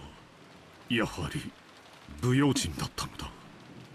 私はそうだと申し上げました。なぜ彼らはこれほどの危険を承知で外に。愚かなことです。ローザさんが襲われたばかりだというのに、なぜに外へ。それを言っても始まらん。とにかくこれでゲストハウスに大人は3人。私と夏日、そして高熱で寝込んでいるエヴァだけだ。Wait, what about Nanjo? At that time, there was a forceful sound from the hallway of a door being opened, and Eva's shrieking voice. That voice kept calling Hideyoshi's name. It seemed as though the high fever had given her a bad dream or something, and now she was calling her husband's name. エヴァさん、どうしましたか？大丈夫ですか？うちの人はどこ？うちの人がいないの。ずっと一緒にいるって約束してくれたのに、ずっと手を握ってくれてるって約束したのに。Kraus was taken aback by this attitude of hers, which she had never shown in front of him before, but Natsuhi understood her feelings. 落ち着いて。秀吉さんはルドルフさんたちと一緒に今表へ出ています。表？ That is not good. That is not good. どうしてよ。私とずっと一緒にいてくれるって約束したのに。どうして表になんか行ってるの？表へ出てはダメ。表には魔女がいるわ。行ってはダメ。殺されてしま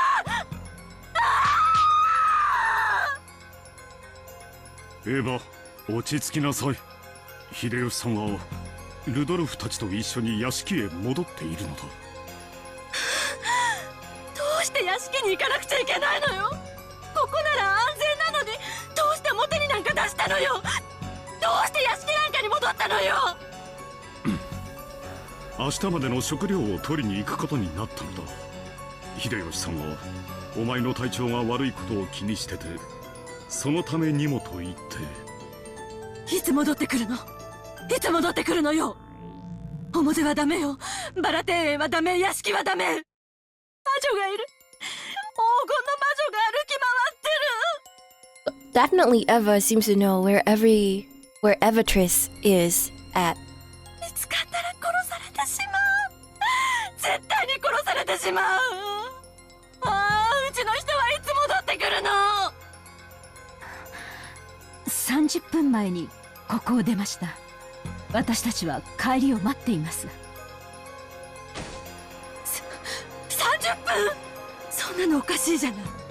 屋敷に行って食料を取って帰ってくるのに、どうしてそんなに時間がかかるのよ。それであんたたちはなんでここでぼんやりしてるのよ。迎えに行かなきゃ。早くあの人のところへ行かなきゃ。But if you do that, you all will die. Eva had probably had quite a nightmare. And after waking up and discovering that it still wasn't over, she could no longer hide her confusion. Natsuhi tried calming her down, but it only made Eva's emotions explode all the more. Maybe they heard that disturbance. The lobby door opened slightly, and Battler and the kids, who should have been upstairs, poked their faces out. Kraus, Natsuhi, Eva, and Battler, George, Jessica, Nanjo. Everyone in the guest house was gathered by the entrance and understood the current situation. 母さんの意見に同感だよ。父さんたちの様子を確かめに行くべきだ。まあ、そうだな。荷物が大きくなって手間取ってる可能性だってあるぜ。人手は歓迎のはずさ。ローザさんが襲われてすぐですぞ。二次遭難の可能性もあります。ここは一つ慎重に。バカを言わないで。慎重に何よ。助けを求めてるかもしれない主人を見殺しにしろというの。私が様子を見に行くわ。臆病者はここで待っていなさい。 Oh, Eva. Looking agitated, Eva raised her gun. She is not in the right state of mind to go out though. But I admire her courage, I should say. But I guess all of this is also from her love for Hideyoshi. Judging by her expression, it would be useless for anyone to try to stop her. George, who realized that first, raised his head. 僕も行こう。バトラ君も来るだろう。人数が多い方がいい。It'd be best if all of them moved together, rather than just a few of them. But I'm guessing that's not gonna happen. エヴァおばさん、来るなって言ったってついてくぜ。私も行くよ。私だけ安全なところに隠れてなんかいられないぜ。ジェシカは出てはなりません。I was thinking, Natsui's family, Jessica's family, wouldn't let her go because all of them are safe right now. All of them are accounted for, so I guess they don't want to risk anyone. But for George and Battler, whose family members are out there, possibly dead, of course they would want to. And maybe it's also because they genuinely want to help from the bottom of their hearts. But they have something very real at stake here, and they must go and ensure that, you know, their family members are safe. But for Natsuhi and her family, that's not really the case. It's kind of different. ここに私といるのです。Of course, that could also just stem from Natsuhi's overprotective nature, so don't mind me. 良いですね。He was essentially implying that those three had already been killed anyway, so it was pointless to go outside. Natsuhi also realized that she had made a deep gouge in Eva's heart, but she said those words strongly as Jessica's mother. そうね。それがいいでしょうね。兄さんたち一家はゲストハウスで留守番してて。これはうちの家族とバトラ君の家族の問題よ。あと南條先生も来てもらえるかしら。万が一のこともあるかもしれないから。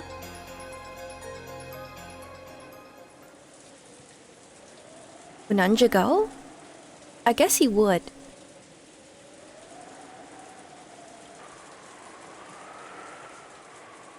I don't want to come back here. I don't like this place. バトラ、エヴァ、ジョージ、南條の4人は屋敷のホールにてルドルフ、キリエ、秀吉の3人の遺体を発見。第4から第6の番ってことか。なら死体には額、胸、腹にそれぞれ例の悪魔の杭が。はい。ルドルフの額に1本、秀吉の胸に1本、そしてキリエの腹部に1本、悪魔の杭が打ち込まれています。3人には争ったか、あるいは逃げ回るかしたと思われる着衣の乱れがあります。3人の遺体は寄り添ってはおらず、犯人と遭遇後、ある程度の抵抗を試みたと推定されます。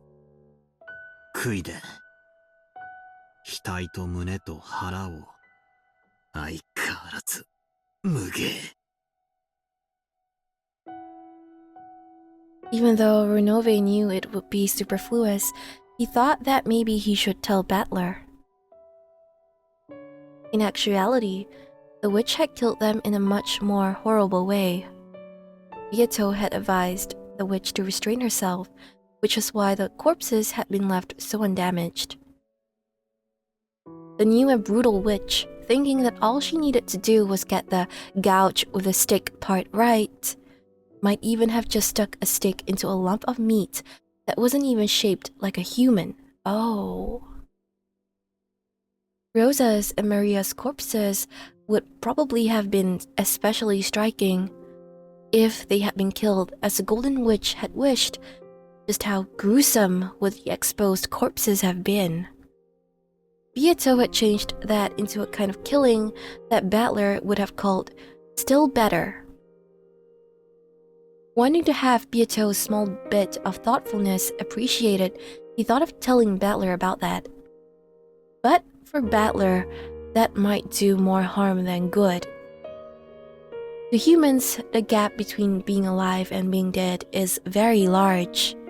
To ask for Beato's feelings to be accommodated on the grounds that she had changed it to a better way of dying might have made it possible for a demon to pardon her, but there was no way it would work the same way for a human. Understanding this, Ronove remained silent, even though he knew of Beato's modest efforts. いつも通り死体の死亡確認からさせてもらうぜ。ロノウェ、赤で宣言を頼む。おい、聞こえないのか？赤で宣言を頼む。復唱要求だ。Why is he acting like that? ルドルフ、キリエ、秀吉の3名は死亡している。申し訳ございません。復唱を拒否させていただきます。なんだと？いきなりどういうつもりだ？ By now, proclaiming the death of the victims in red was almost a given in this battle. Refusing to do that was almost like losing by default. So when Ronove declined as his first move, Battler was dumbfounded. 申し訳ございません。私めのお嬢様の代行者である資格をこれをもって返上させていただきます。Oh. よって私にはそれを赤で復唱することができません。それを復唱する資格があるのはお嬢様ただ一人だけでございます。Is this his way of trying to help them patch things up? That's awfully nice of you, Ronove.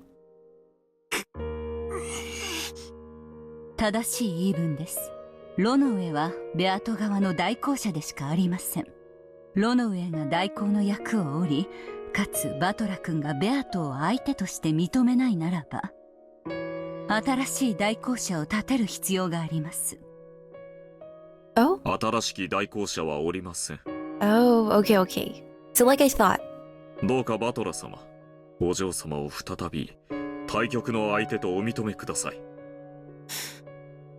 悪いが、そいつは聞けねえ相談だぜ。あの不愉快な残酷野郎。俺は絶対に対局者だなどと認めない。それを認めないために、俺はこのゲームを降りないんだ。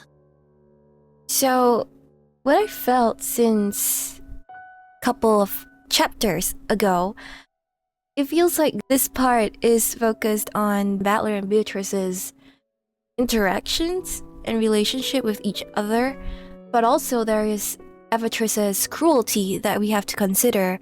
So there's a lot of themes are happening that is very hard to focus on just one without considering the rest. Or I will end up losing track of all of them. 不愉快な点につきましては、お嬢様に代わりまして謝罪します。また、お嬢様には二度と不愉快な言動を取らぬよう制約させます。どうだかな。バトラ君、あの子の師匠として私も謝罪します。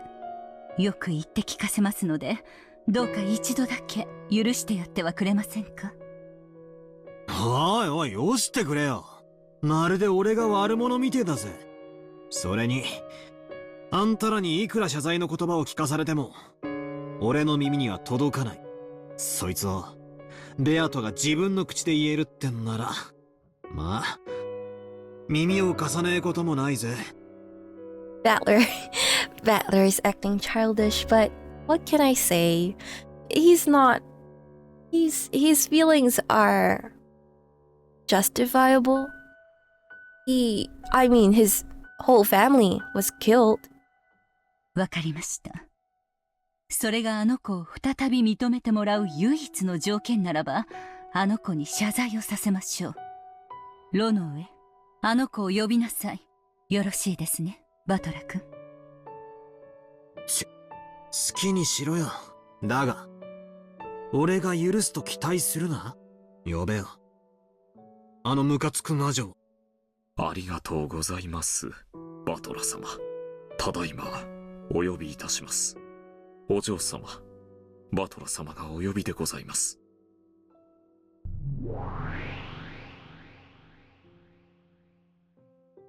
After a few heartbeats, gold butterflies gathered together in midair and created Beato's form. It was much more docile than the way she had appeared before now. 呼んだか、ロノウェ。話は聞いていたはずですよ。あなたの口から何か言うことはありますか？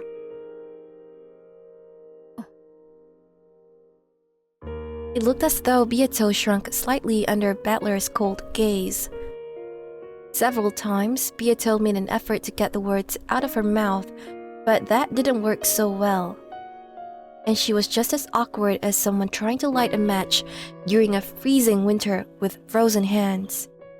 Even as she did that, the game board was proceeding. In the hall, they had just found the bodies of the new victims and had broken down crying.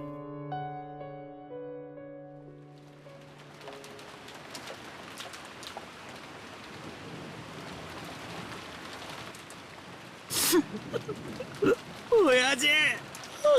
Kirie-san!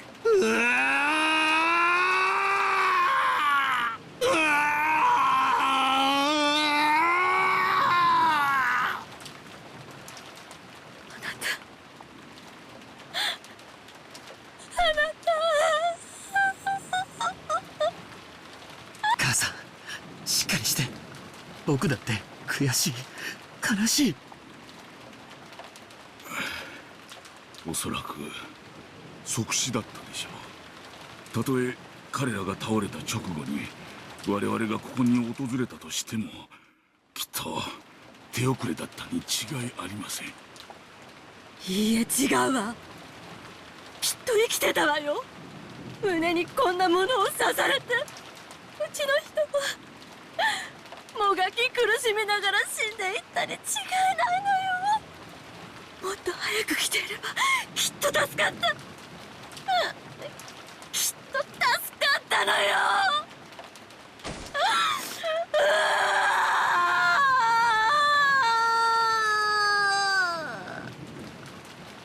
バトラ君も辛いだろうけど、しっかり。大丈夫だよ。大丈夫だぜ兄貴。もうちょっとだけ泣かせてくれ。俺が一番マシなんだ。俺が一番悲しくないはずなんだ。だからもうちょっとだけ泣いたら。そんなことないよ。両親を失った心の痛みはよくわかる。僕には母さんがまだいる。バトラ君よりはるかにマシだ。いや違うぜ。ジョージの兄貴が一番辛いはずなんだ。分かってんだよ兄貴。ジョージの兄貴が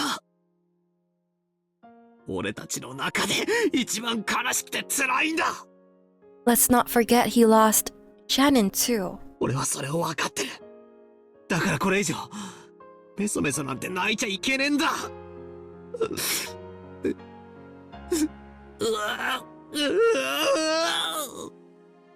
どうして僕の方が辛いなんて。俺にとっちゃ親父もキリエさんも成人して独り立ちしたらいつかは別れる人間さ。親である以上子供より先に死ぬのは宿命だ。それが少し早くなっちまっただけの話だぜ。だが兄貴は違うぜ。いつか別れる親だけじゃない。これからの人生をずっと一緒に生きていくはずのシャノンちゃんまで失ったんじゃないかよ。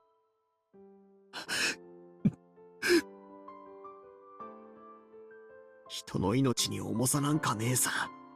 赤ん坊の命だって年寄りの命だって。だがよ、それからの人生が長ければ長いほど、一緒に築いてく未来が長ければ長いほど、その死ってのは悲しいものなんじゃねえのかよ。兄貴はシャノンちゃんと婚約したんだろ。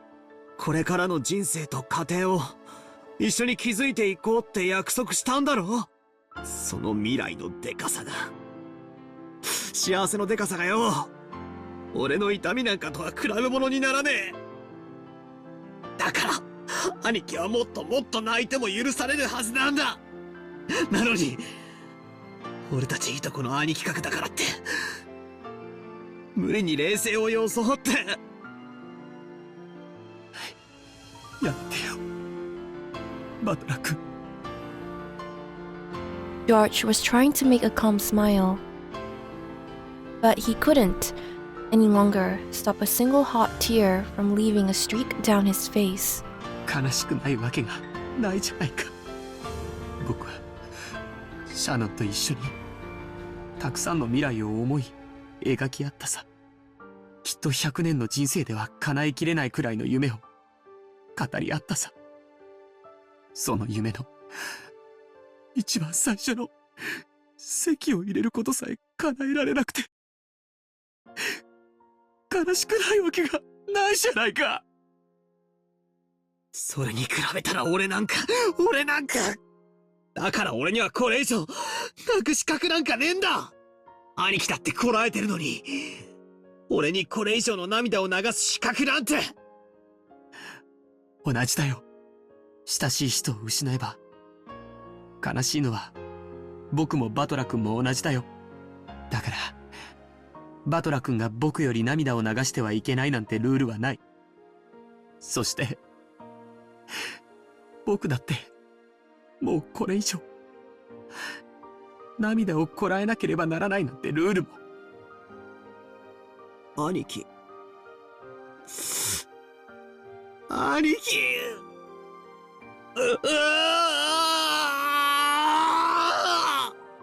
未来を語り合ったシャノンが死んだ。父さんも死んだ。悲しいな。悲しいな。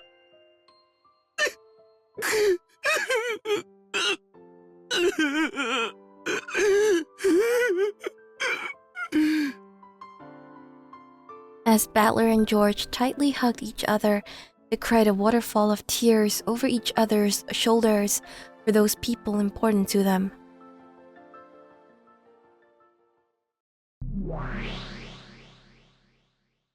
どうして俺がジョージの兄貴が一番辛いって言ったかわかるか？聞いていたからわかる。その後の人生を共にする時間の長さに悲しみは比例するとな。もちろんそれだけじゃ測れねえけどな。俺たち人間はお前ら魔女とは違う。生きてから死ぬまでという有限の時間、その力の限り生きている。それをないがしろにする奴は許せない。ましてや嘲笑いもてあそぶような奴は絶対に許せない。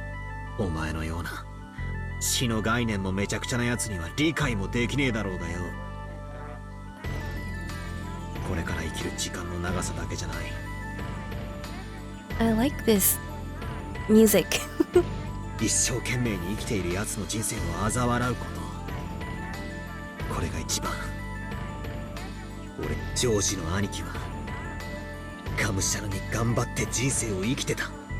シャノンちゃんと結婚するために悲壮な覚悟をしてこの日に臨んでいたはずなんだ。 I wonder if Beatrice will be able to understand Battler's feelings on this, ever. 俺みたいに久しぶりにいとこと会えるなんて浮かれてたやつとはわけが違う。しかしだな。ベアト、今は黙って聞きなさい。お前の言い分にも一定の理解はする。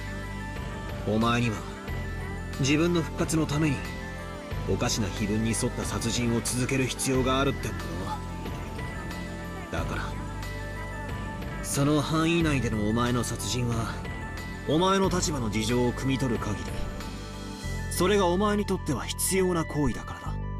ならそれ以上の不要な行為は全てお前の無意味な残酷趣味ということになる。 I'm inclined to agree with Battler here about how all further unnecessary actions are just her own cruel hobby. つまり第一の晩に6人を殺すことまでがお前にとっての必要な行為ならば、顔を砕くとか腹を裂いてお菓子を詰め込むなんて真似は全て全く不必要なお前の残酷趣味だってことになる。俺はお前のこの点について断じて許すことができないんだ。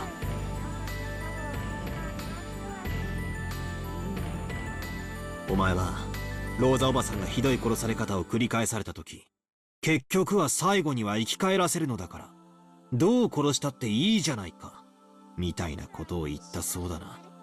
バルギリアに聞いてるぜ。それはまあその Virgilia sold Beatrice out. 最後には生き返るなら何度殺してもいいという考えは命をもてあそぶだけの全く不必要な行為ではないのか。殺すなら人思いに殺せ。もてあそぶな。殺さないならいたぶるな。お前は人の命を自在に操れるのをいいことに命の尊厳を忘れてしまった。だから俺は認められないんだ。命の重みを、そして失った時の悲しみを知らない奴を。無限の魔法が邪法と言われるゆえんです。無限の魔女に有限の概念はない。壊す、殺すという有限と終焉の概念がないのです。それゆえに無限の魔女は時に生と死の狭間をゴム跳びで遊ぶかのように Chinese jump rope? その行き来を遊び出すようになります。それはとてもとても恐ろしいことです。だから私は無限の魔女として自ら望み、あなたの域まで達しなかったのです。 Oh, but Virgilia was an endless witch. Virgilia had told Beato that countless times before, but Beato had been too young to obediently listen to those words. She had been too wild. She had been possessed by that detestable pleasure. 壺を割ってはならぬと言われてきた。でもだからこそいつか割ってみたいと思っていた。 And this is very similar to what Evatrice says with not breaking the fishbowl. そして無限の魔法を得て、いくら壊しても好きなだけ元に直せると知ったとき、わらわは壺を壊すことがこれほどまでに楽しかったのかと。それを禁忌の蜜と呼びます。人はその中身に惹かれるのではない、それを封ずる錠前に惹かれるのです。実に嘆かわしいことです。バルギリアに聞きたい。無限の魔法なんてものがどうしてあるんだ？ Asking the real questions, Battler. Good for you. それは何のためにこの世にあるんだ？無限の魔法に限らず、魔法はすべて人の世に幸福をもたらすために存在するのです。 All magic exists to bring happiness to the human world, okay? 今さらバトラ君には信じがたいでしょうが、私たち魔女は人の世に恵みを与えるために、人と人ならざる者たちとの架け橋になるべく修行を重ねているのです。死者を繰り返し蘇らせ、何度もいじめ殺すことでどう人の世に役立つってんだ？大切な形見の壺が割れてしまった時、それを直すことで誰もが笑顔を取り戻すならば、私は何度でも魔法にて直すでしょう。しかしそれは壊すために直すのではありません。人に幸福を与えるために蘇らせるのです。だとしたらベアト、お前は無限の魔女。今俺は漠然と思ったことがある。どうして俺がお前とこんなおかしなゲームを延々と続けてるのかだ。これは俺を屈服させるためのゲームじゃない。お前が本当の意味で無限の魔女に認められるための試験ではないのかってな。Could it be? Could it actually be? I've been thinking about this, but in the character menu, wasn't it something like, could Evatrice overcome the trials that her predecessor couldn't? Does it mean Beato failed? 知らぬわ。わらわがそなたにゲームを申し込んでいるのは、単なる暇つぶしだ。So if this game is really for her to become an endless witch, oh, I don't know. 誰の思惑でもないわ。俺は今バルギリアからの魔女の定義を聞いた。それによるならばベアト、お前は魔女ですらない。その修行の途中で自らの力を誤解した見習いってことになる。 Virgilia's definition of a witch is someone who brings happiness and blessings to the human world? Is that what she said as a definition? これは魔女と人間の戦いのはず。ならば魔女でないお前に俺の相手としての資格はない。わかるな？わらわが、見習い風情だと申すか。ならばわらわはいつそなたの対戦相手だと再び認められるのか。 Beatrice's face here always makes me feel so sad when I see it. It's like she looks like a kicked puppy. いつこのゲームを再開できるというのか。さあな、それは少なくとも今じゃない。お前が俺の言った話をちゃんと理解できて、俺はお前を再びゲームの対戦相手だと認めるだろうよ。そのような抽象的な言い方では分からぬ。どうすればお前の許しを超えるのか。いいや、これで十分だ。あとはお前が考えろ。俺が言いたいのは以上だ。理解ができないならバルギリアやロノウェに相談してみろ。お前みたいなガキンチョはまず大人の言葉に耳を傾けるところから始めやがれ。バルギリア、ゲームは一度中断する。ロノウェが代行を降りた以上、あとはベアトが対局者としてふさわしい資格を持つのを待つしかない。了解しました。ベアトがその資格を得たと認められるまでゲームを対局者不在のまま進行させます。ベアトもそれでよろしいですね。異論はない。わらわは時間とゆっくり考えられる場所が欲しい。これにて席を外してもよいか。ああ、いいぜ。それではまたね。待てよ、そうしょぼくれた顔すんな。それはすまぬな。わらわは胸の内がすべて顔に出る性分。That is true, actually. Every time we see her laughing cruelly, it's really from the bottom of her heart, isn't it? Or could it be something else? The fact that she cannot lie? I don't know. I think I'm just reaching a lot sometimes when I think about it. But like, I'm just gonna say it. In episode 3, we saw... Well, this is episode 3, but we saw that Beatrice said that she was a human built by a human, that she's a homunculus. And I might be reaching here, but what if that was her condition for being created? That everything... that she can't lie, maybe? If that's true, then that's interesting. Maybe that's why she used the red truth. I don't know. なら、まだ構成の余地はあるってことだぜ。一つだけ約束する。俺はお前とのゲームに勝つかもしれないし、負けるかもしれない。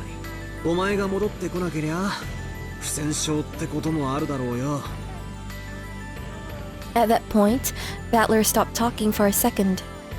Then he spoke forcefully. しかし、絶対に俺からは降りない。お前を不戦勝にだけだ。お前が再び俺の好敵手としてそこに座るの。バトラ様。ありがとうな、バトラ。わらわはきっとそなたに認められて戻ってくるぞ。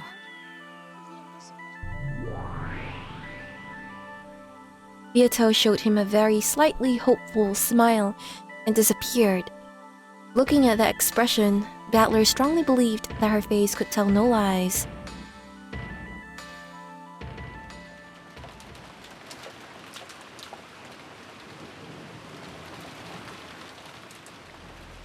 The 7 survivors returned to the guest house once again.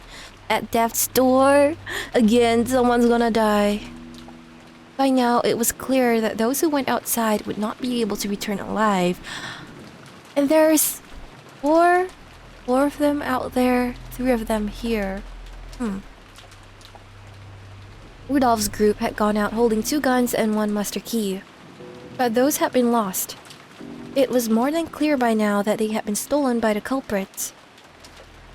Since the windows were closed with the shutters, they wouldn't open even if the culprit had the master keys.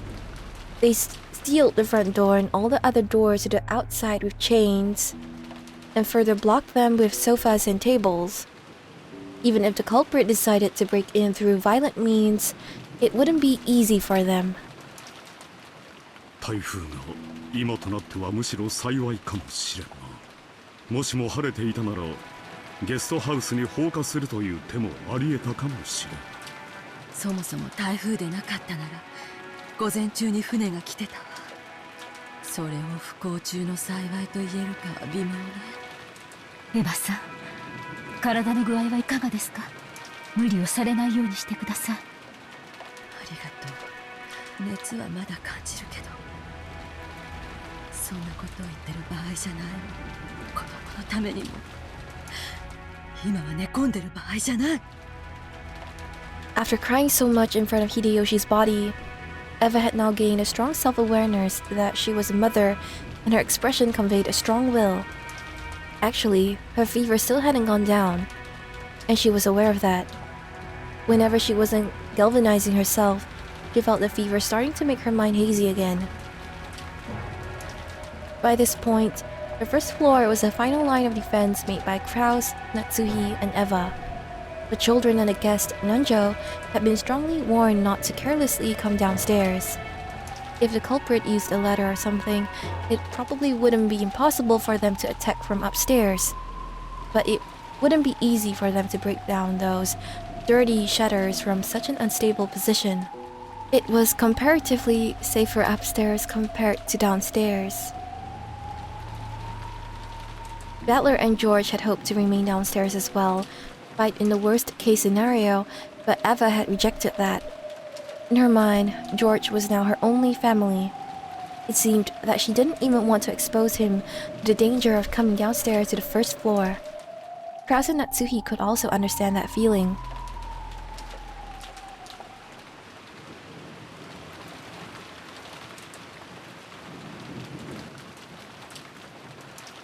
A great deal of time had now passed since they once again barricaded themselves in. In the cousins' room upstairs, Battler, George, and Jessica were sitting dazed, their ears not even registering the TV that had been left on. For a while, Nanjo had been with them and had tried to send them words to cheer them up.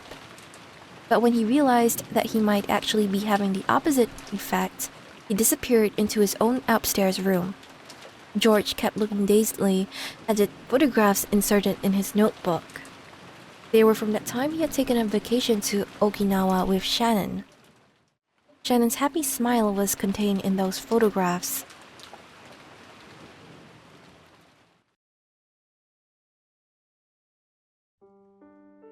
George could remember the temperature and the humidity, the warmth and the strength of the wind, and even what he had been talking about with her at the time those photos had been taken as clearly as though it had been yesterday.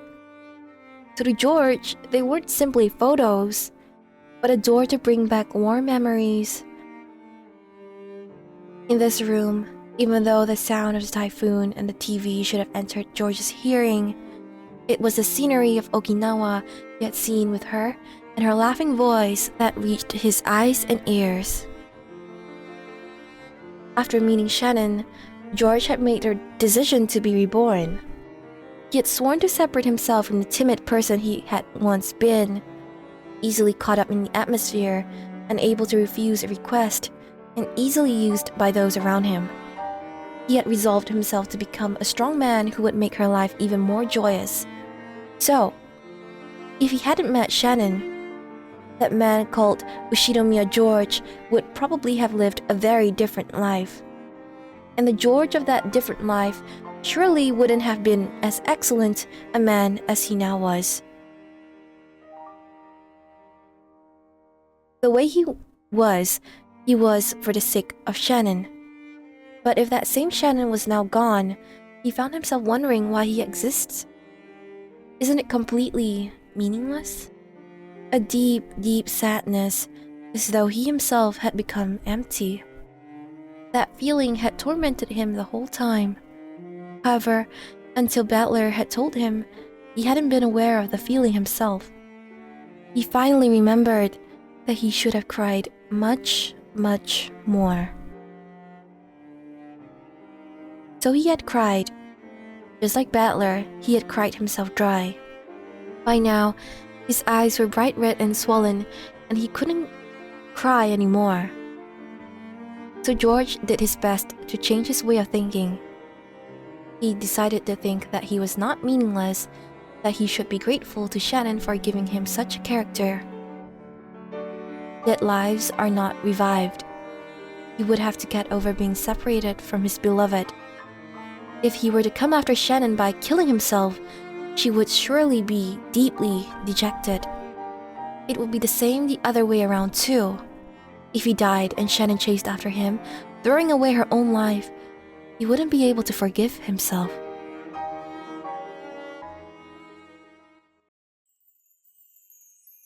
So he chose to surpass his emotions of sadness and anger and decided to thank her.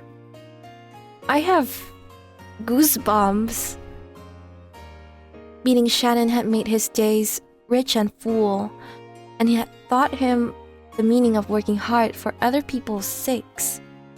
As a result, she had shaped him into the person he had wanted to be. He thought he should thank her for that.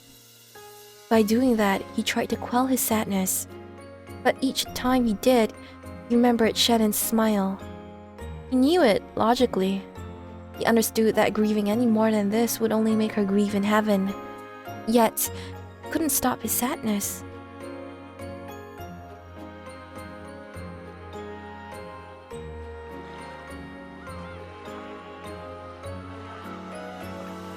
Oh, this is so sad.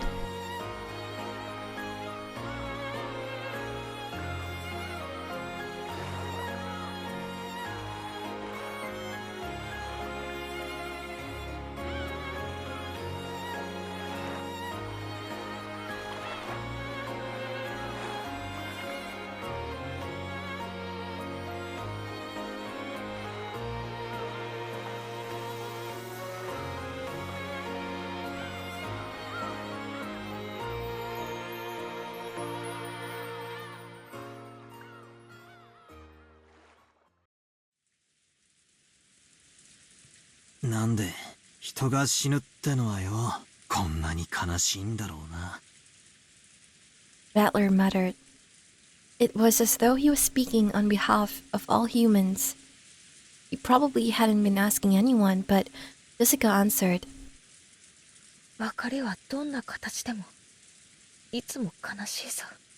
So true. でもそれが例えば老いであるとか何かの時間であるとかあらかじめ約束されていていつか訪れる別れであると分かっているものはその悲しみを長い時間をかけてあらかじめ薄めておくことができる。それを許されないから突然の不幸は悲しいんだろうよ。なるほどな。そりゃ病気にでもかかって何年も昏睡状態になってりゃ少しずつ心の整理もついてくだろうけど、ある日突然じゃその暇もねえもんな。本来なら数年をかけて薄めるべき悲しみが一度に押し寄せる。そりゃ辛いわけさ。時には人の生涯に傷を残すほど深い悲しみを与えることもあるかもしれない。生涯に傷を残すほどか。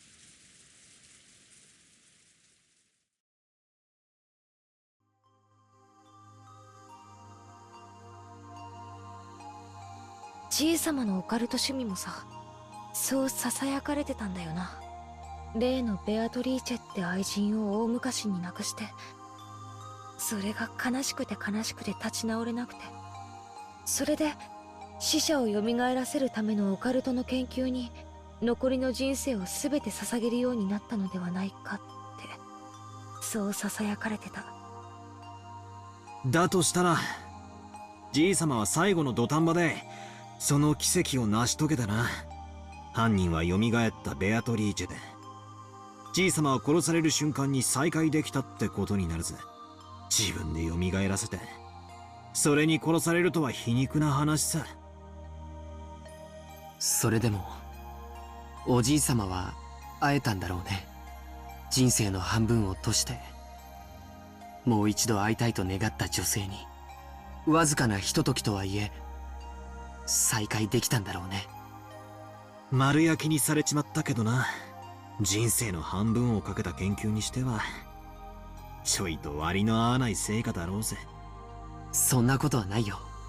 たとえほんのひとときであったとしても愛した女性に再会できたおじいさまは幸せだったはずさ。仮に生命の摂理に逆らった罪を神に咎められて、その身を焼かれ地獄に落とされたとしても、その見返りの再会がほんのわずかな時間だったとしてもね。上司兄さん、神の怒りに触れてこの身を焼かれようとも構わない。わずかな時間でもいいからシャノンを再び蘇らせてくれるなら、僕は残りの人生すべてをおじい様と同じ研究に捧げるよ。5分でいいからシャノンともう一度言葉を交わしたい。1分でもいいから、それと引き換えに全ての人生を捧げても僕は構わない。兄貴。 When Battler and Jessica realized that their pointless discussion was hurting George, they had no choice but to shut their mouths. George directed his thoughts at Kinzo's life. I saw him sacrifice half of his life to research that no one would understand. And on the last day of his life, he revived the person he loved most, and probably succeeded in his reunion in his final moments. I don't know how much time they were able to spend together. I don't know whether they were given an hour or just 5 minutes. However, in that moment, all of that time he had sacrificed for his research must have been rewarded. Why are they all acting as though Beatrice is revived, when they were thinking about Beatrice as the mistress from before? Even though he spent decades to gain it, a small amount of time must have been enough to reward him. Until today, I never believed in the occult or magic or anything. Somewhere in my heart, I even made fun of grandfather's research as nothing more than an indulgence. However, I won't make fun of it anymore. No, to the contrary, I strongly believe that it does exist. If that power of belief can become miracles, I'll probably throw away all of my studies up until today and spend the rest of my life from today onwards studying magic. Give me the power of magic and a miracle which lets me meet Shannon again. We're not gonna get a Georgiatrice, are we? ごめんよみんな。僕もどうかしてる。魔法で死者が蘇るくらいだったら世界中の人々が魔法を学ぶだろうね。でも現実にはそんなことはない。誰も学ばない。死者が魔法では蘇らないって知っているから。ごめんよ、妙なことを言い出して。僕のせいでおかしな空気になっちゃったね。みんなだって辛いだろうに。気を使わせてごめん。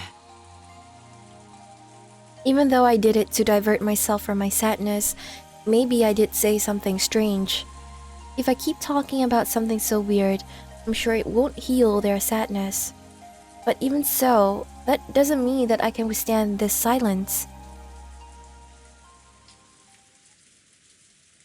僕は下に行ってもう一杯コーヒーをもらってくる。うちの母さん、コーヒーの入れ方にはこだわりがあるんだよ。みんなもおかわりはいるかい？ Battler-kun and Jessica-chan lightly shook their heads. Without being any more persistent than that, I took my mug and left the room. Changing POVs now? Why is there a chair just sitting at the end of the hallway? It seems quite ominous. I did visit Dr. Nanjo's room to ask whether he wanted any more coffee as well, but he too said that he didn't want any more. It seemed as though my mother's orthodox method of making coffee wasn't universally appreciated.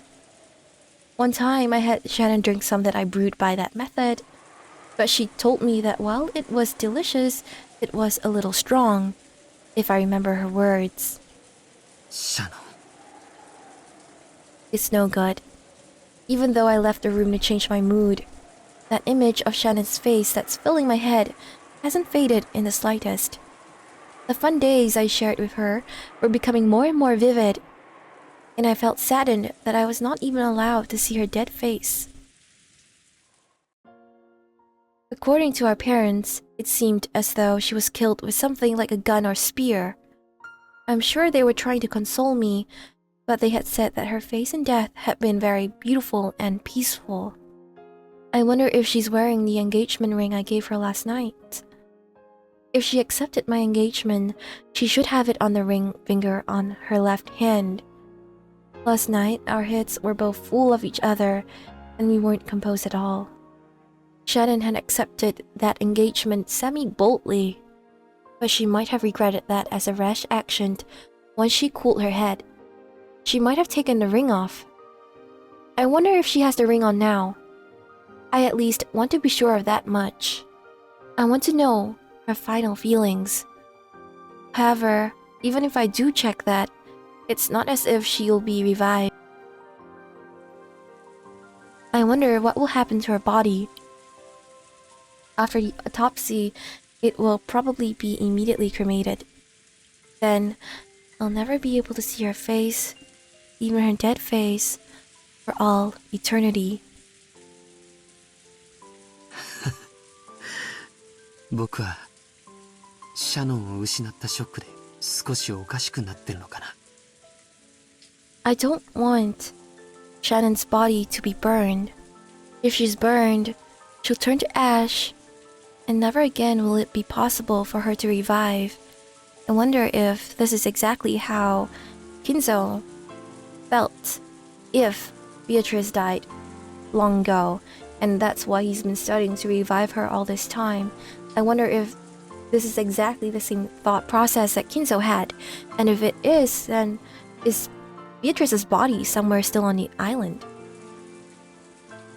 They say that cremation is disliked in Western tradition, because on the day of resurrection, there would be no body to revive. Oh, this is something I didn't know. Is that really why? Because of that, it seems that great criminals in Western history were often cremated after execution as a punishment, and their ashes were sometimes scattered in rivers and such.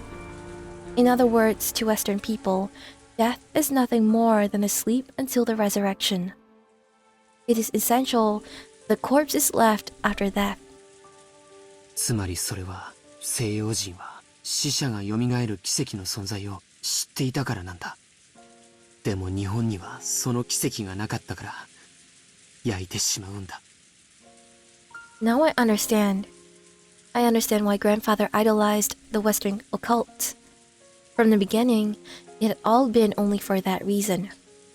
Just to revive the person dear to him, grandfather spent the rest of his remaining life researching the Western occult. The situation surrounding us right now was abnormal. Grandfather had revived his beloved Beatrice, and that Beatrice had carried out a terrible serial murder, with chains of locked rooms that were impossible without the use of magic. The Golden Witch, Beatrice, the incarnation of the miracle of the Western occult, and also the culprit who killed Shannon. I should hate that being, and yet, for some reason, I want to cling to the hope she represents. I wonder if she could use the miraculous magic that grandfather spent his life espousing to revive Shannon. According to the Ushinomiya family legend, grandfather met with her long ago and was given a vast quantity of gold. Then, if I also met her, instead of gold, would she give me Shannon's life? In return, she could impose any kind of devil's contract. For that, I would sacrifice all of my remaining life. George probably couldn't have believed or noticed that, right behind him, the witch herself stood, listening to his voiceless wish. Which witch, though? Oh, Beatrice. Beatrice had been listening to everything George and the others had to say since the discussion just now in the cousin's room. Battler had told her that she didn't know the weight of a human's life. And, wanting to understand that in her own way, she had stealthily visited and listened to their discussion. I was thinking that if it was Evatrice who was standing behind George, well, George would not be a man standing... he would not be alive. それが願いだというのか。それを叶えればわらわは魔女だと。Yato looked at the palms of both of her hands. She had handed over most of her previously surging magic power when a new witch had succeeded the name of Endless Witch. Of course, even now her magic power still made her worthy of being called a witch, but it did not even compare to her previous strength. 無限の魔法などなくとも、わらわは千年に名を轟かす大魔女であるぞ。死者を蘇らすなど、造作もないことよ。Inside her head, she thought about several magical methods for reviving the dead. Even magic that she could do easily in the past would be difficult with her current magic power. She thought of something, then clicked her tongue and repeated this several times. In the end, she finally thought of a single spell. But that spell was one that she couldn't use by herself. It was a spell that witches with weak power used that relied on the aid of others. In the past, Yato had looked down upon that type of magic. Therefore, she frantically tried to think if there wasn't any other possible spell. But in the end, she couldn't think of one and slumped over in self-derision. And then, careful not to surprise him, she softly called out. Softly, to George's heart. Is it hope? 後ろ宮ジョージ、わらわの声が聞こえるか。聞こえるとも。あなたは誰だい？本当に魔女のベアトリーチェ？それとも僕の悲しみが生んだ幻想なのか？もしも前者だったなら僕の願いを聞いてほしい。そして後者なら僕をそっとしておいてほしい。Conversations in the world of the mind are a lot like those in a dream. When you dream, haven't you ever had the experience of casually accepting something that would have been absurd in the real world? The conversation in this world was like that. So even though a witch appeared and started talking to George, he was not surprised. わらわの黄金の魔女ベアトリーチェで本来わらわとそなたこうして会話を交わすことなどできぬ。しかしそなたがわらわのことを強く意識し会話を望むからこうして互いのチャンネルを合わせることができる。シャノンを殺したのがあなたなのか？あなたを名乗る何者かの仕業なのか？ただあなたが本当の魔女として存在しているならばどんな対価にも応じる。僕の命を望むなら今すぐに捧げてもいい。どうかシャノンを生き返らせてほしい。それが無理ならせめてわずかの間話をさせてくれるだけでもいい。お願いだ。対価はいらぬ。その願い。本当にシャノンを。だが反言の魔法を扱うには今のわらわには魔力が足りない。だからそなたの手を借りねばならない。僕にできることならどんなことでも。それが僕の心臓を今すぐこの場で取り出すことであったとしても僕は躊躇しない。そんなものいらぬという。わらわは魔法を唱えさすれば冥府の扉に隙間ができる。だが今のわらわにはその隙間よりシャノンの魂を連れ出せるほどの力はない。しかしシャノンのことを強く思うそなたはその思いを魔力に変えて彼女の魂を必ずや連れ戻せるだろう。どうだ、わらわを手伝うか？手伝うとも。シャノンの命が蘇るなら僕は何を失うことも恐れない。 George's fist shook in silence.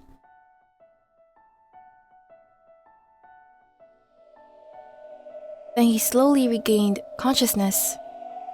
He had been absent-mindedly standing near the window in the hall the whole time, his mug still in his hand.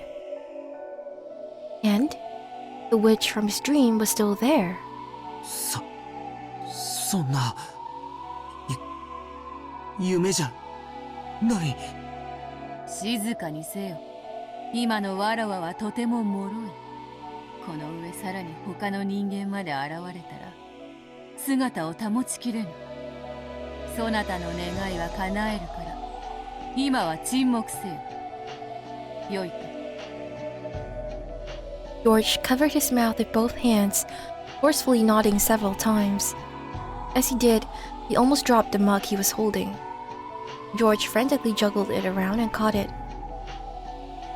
He was afraid that if it fell to the floor and made a loud sound, the witch's form might disappear like a bubble popping. He softly set the mug on the floor and stared once again at the witch in front of him. Her form didn't disappear. It wasn't a dream. さあ、シャノンが眠る客室へ行くぞ。そなたの思いの力にて彼女の魂を連れ戻すんだ。行くってどうやって？下には母さんたちがいる。表へ出るのを許してくれるわけがない。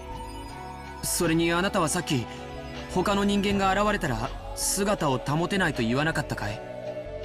そういえばそうだったな。下にはクラウスたちがおったか。それでは確かに下へ降りられぬな。ならば一階へ降りずに屋敷へ行けばいいではないか。簡単な話よ。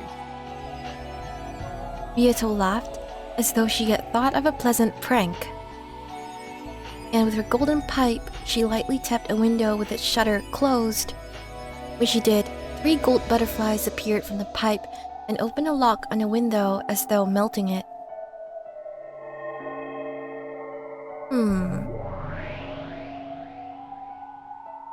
Then the window opened without a sound. The shutter beyond it was exactly the same. The clasp unset itself, also without making a sound, and it quietly opened.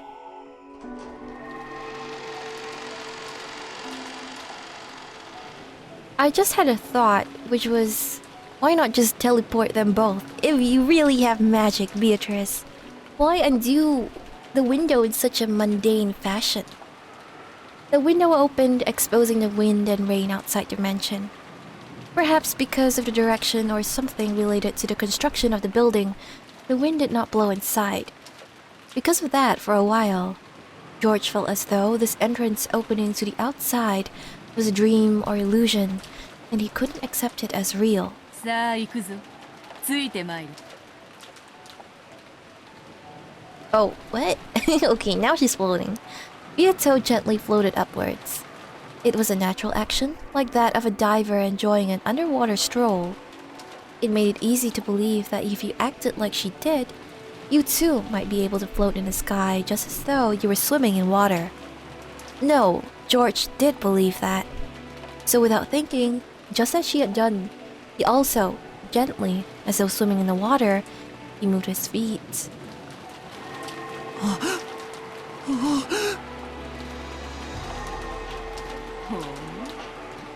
やるではないか。わらわが説明するよりも早く空を舞うことを覚えたか。 George was shocked to find himself floating in midair like he was swimming. Of course, Beatrice was also shocked that George, who should have been unacquainted with magic, had learned how to do that just by instinct. 空が飛べるなんて泳げるなんて。理屈を考えてはならぬ。それが自然なことであると受け入れる。ニュートンとかアインシュタインとか人間たちの競技を思い出してはならぬぞ。特に高き空を飛んでいる時は墜落する未熟な魔女も時にあるがままを、あるがままを。George repeated those words over and over. He must not deny magic no matter what.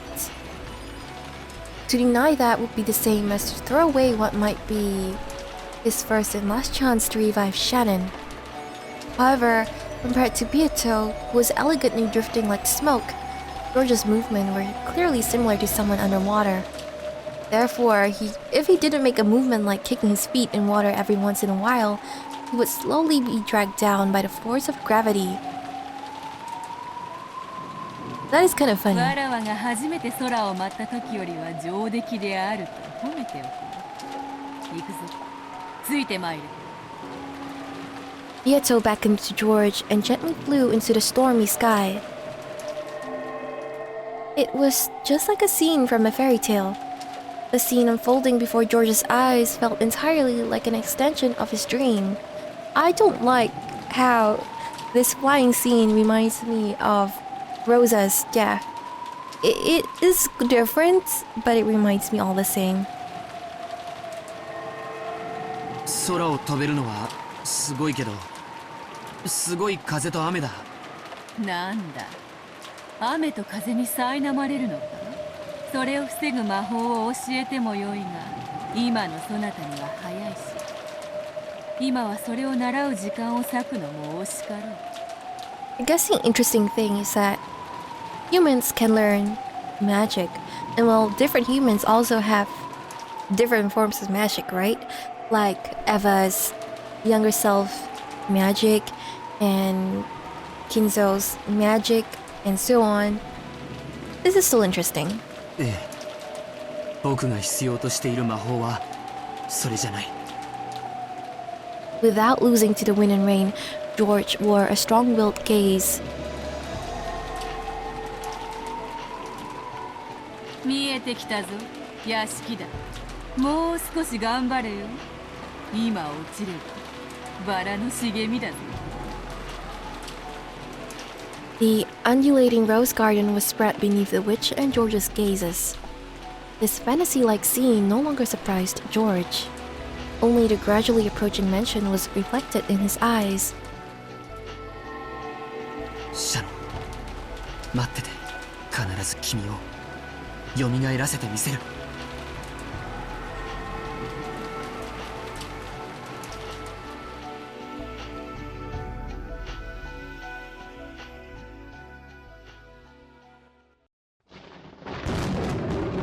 Oh no, no, no, no, no, no, no.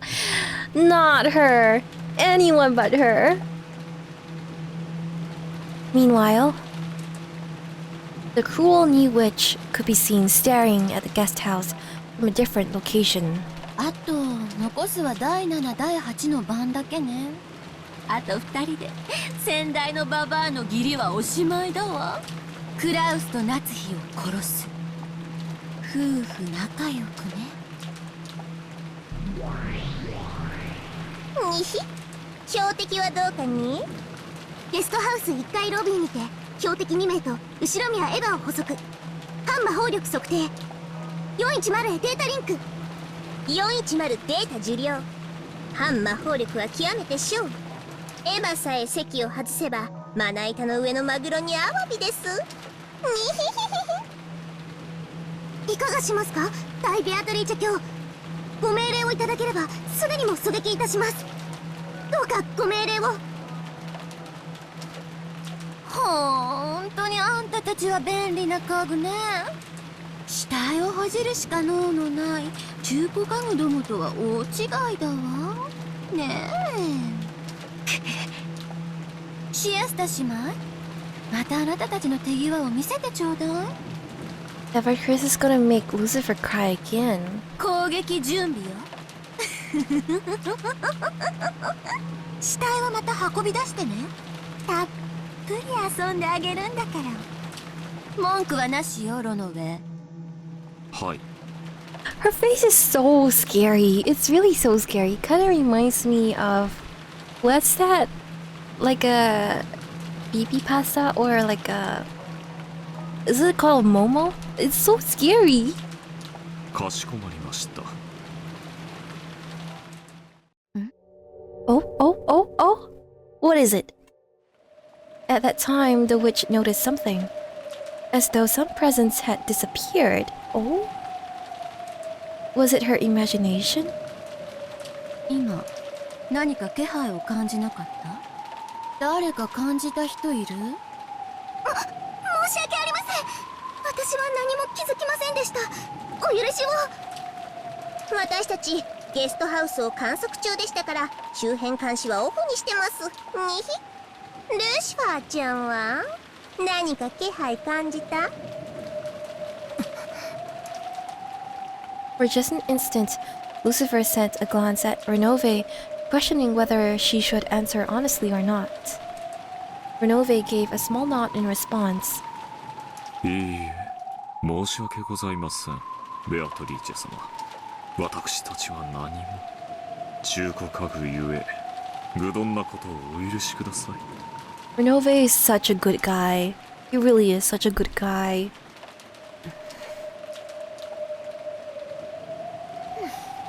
そう、大悪魔のあなたがそう言うなら、きっと私の気のせいなんでしょうね。The witch stared persistently in the direction the presents had disappeared to. Where? Oh! That was the direction of the rose garden. And beyond that, she could see the mansion's dark silhouette created by lightning. It took her quite some time before she pushed her unsatisfied feelings aside, and once again turned to face the guest house. Oh no. Lately, the cliffhangers have been really strong. Real magic. Huh. There's a lot of things that we can talk about today, but if we look at it calmly first, I guess the number one thing I want to talk about is why Rudolph, Kyrie, and Hideyoshi. I feel like there must be a reason why those three left the guest house to go to the mansion. After all, Kyrie called Rudolph to talk about something and somehow got Hideyoshi to agree to leave Eva in the room by herself to go with them. Why? With Hideyoshi, he's very much devoted to his wife, right? He very much cares for Eva, and I think he would have gladly, if he could, choose to stay with Eva by her side for however long she needs it. That's my impression of how things would have gone. But I think something must have happened with Kyrie and Rudolph that got Hideyoshi convinced to go with them to the mansion. But at the same time, what could it be? Is it really innocently just looking for food? When I think that, well, food is important, but I think you can still survive without, all that food for at least one day. But I feel like something must have called them to enter the mansion, and that is part of what Beatrice's plan was. Because Kyrie is just too smart for her own good, and she was lured out by her plan. And I wonder what that is. Something must have caused her to go there. For the trap, I'm guessing the smarter you are, the easier it is for you to be lured. But what could it be? What are they getting at? What is the trap? I wonder. I'm still thinking about this, but maybe if I know, I'll update it. And hopefully by the end of episode 3, I can give some sort of answer as to what this trap could have been. But my oh my, every episode gets more confusing. Rudolph and Kyrie were very cool in this episode though. I mean, Hideyoshi was cool too, but not to the extent. Well, can I say not to the extent? I would say Rudolph and Kyrie definitely impressed me a lot more. They were really extraordinary. They even defeated the Purgatory Sisters, the 7 stakes that Shannon and the others couldn't defeat. So that was very cool of them. Rudolph and Kyrie also are very sweet with each other, which I think is very obvious to see each episode that we see them with. And even to the point that Natsuhi and Rosa always end up commenting on it. But, somehow together, when they're fighting together, they're so much cooler. Well, even when they're not together, but you guys get what I mean. It was a very, very heart-thumping, blood-rushing scene that we saw today, which was then melted away into them getting killed by the Bunny sisters. The Chester sisters, please leave it down in the comment section if you know. How am I supposed to pronounce it? But they were very cool. The sisters though, they're very fun, that's for sure. They have I would say maybe because there's only 2 of them that they are more unique in their personality than the 7 sisters, especially the green blue hair one. She keeps laughing. Nihi, nihi. Laughing. Yes, they're 2 very fun sisters. Are they sisters? They may not be sisters, but they're very fun. I'm looking forward to seeing them, but they're not as kind as the 7 sisters, I would say, maybe. And Beatrice really got on my nerves. I was really really angry and frustrated with her, more so than I was at Beatrice ever. But really, we will see whether anything changes in the future. I felt sad for Belphegor because she died. And she was the only one with not only integrity, but she has a very nice voice, so I'm very biased.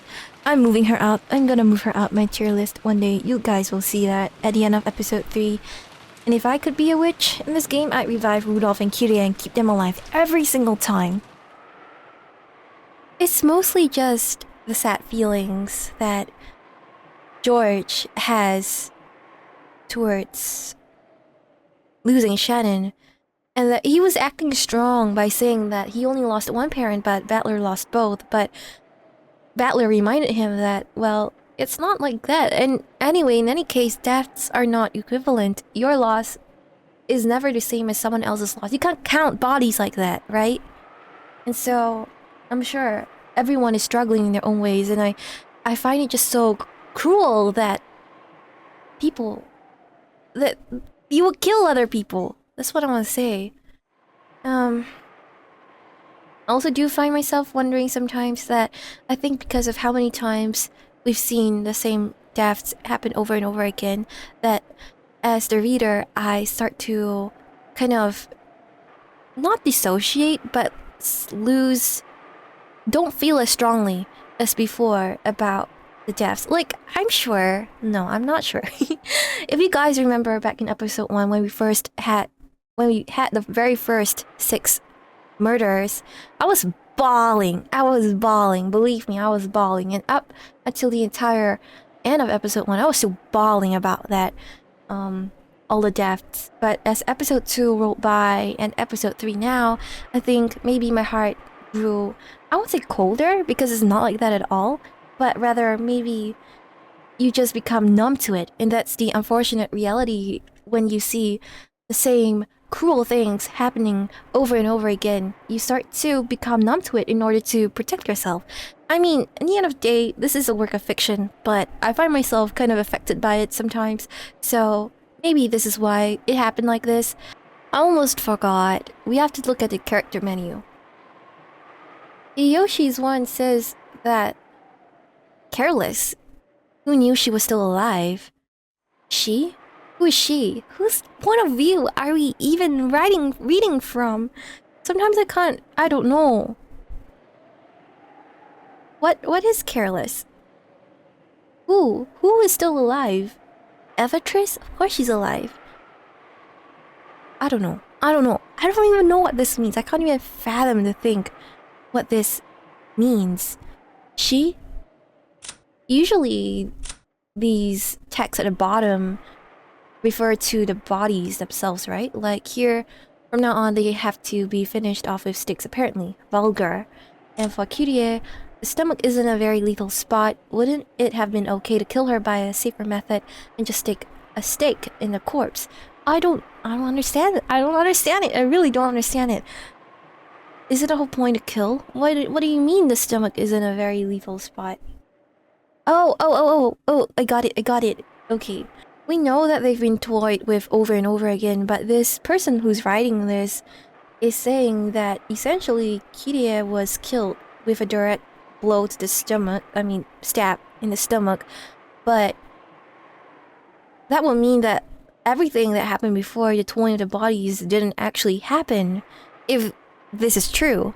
And if this person is not just making things up or unaware of certain details.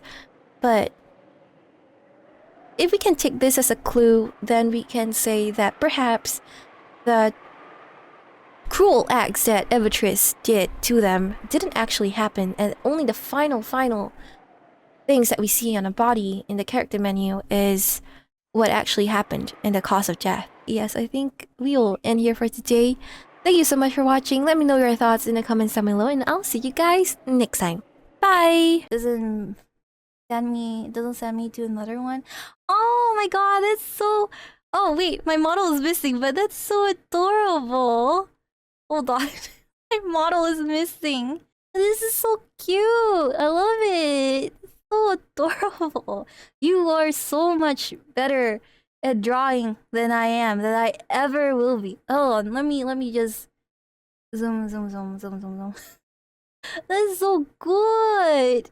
Oh my god, and a new staff as well. Wow, and I love the details. This is a cute cat chain pocket wallet thing. Very cute. It's not Scafatrice. It's wonderful. Celestial Witch LORETRICE. I love it.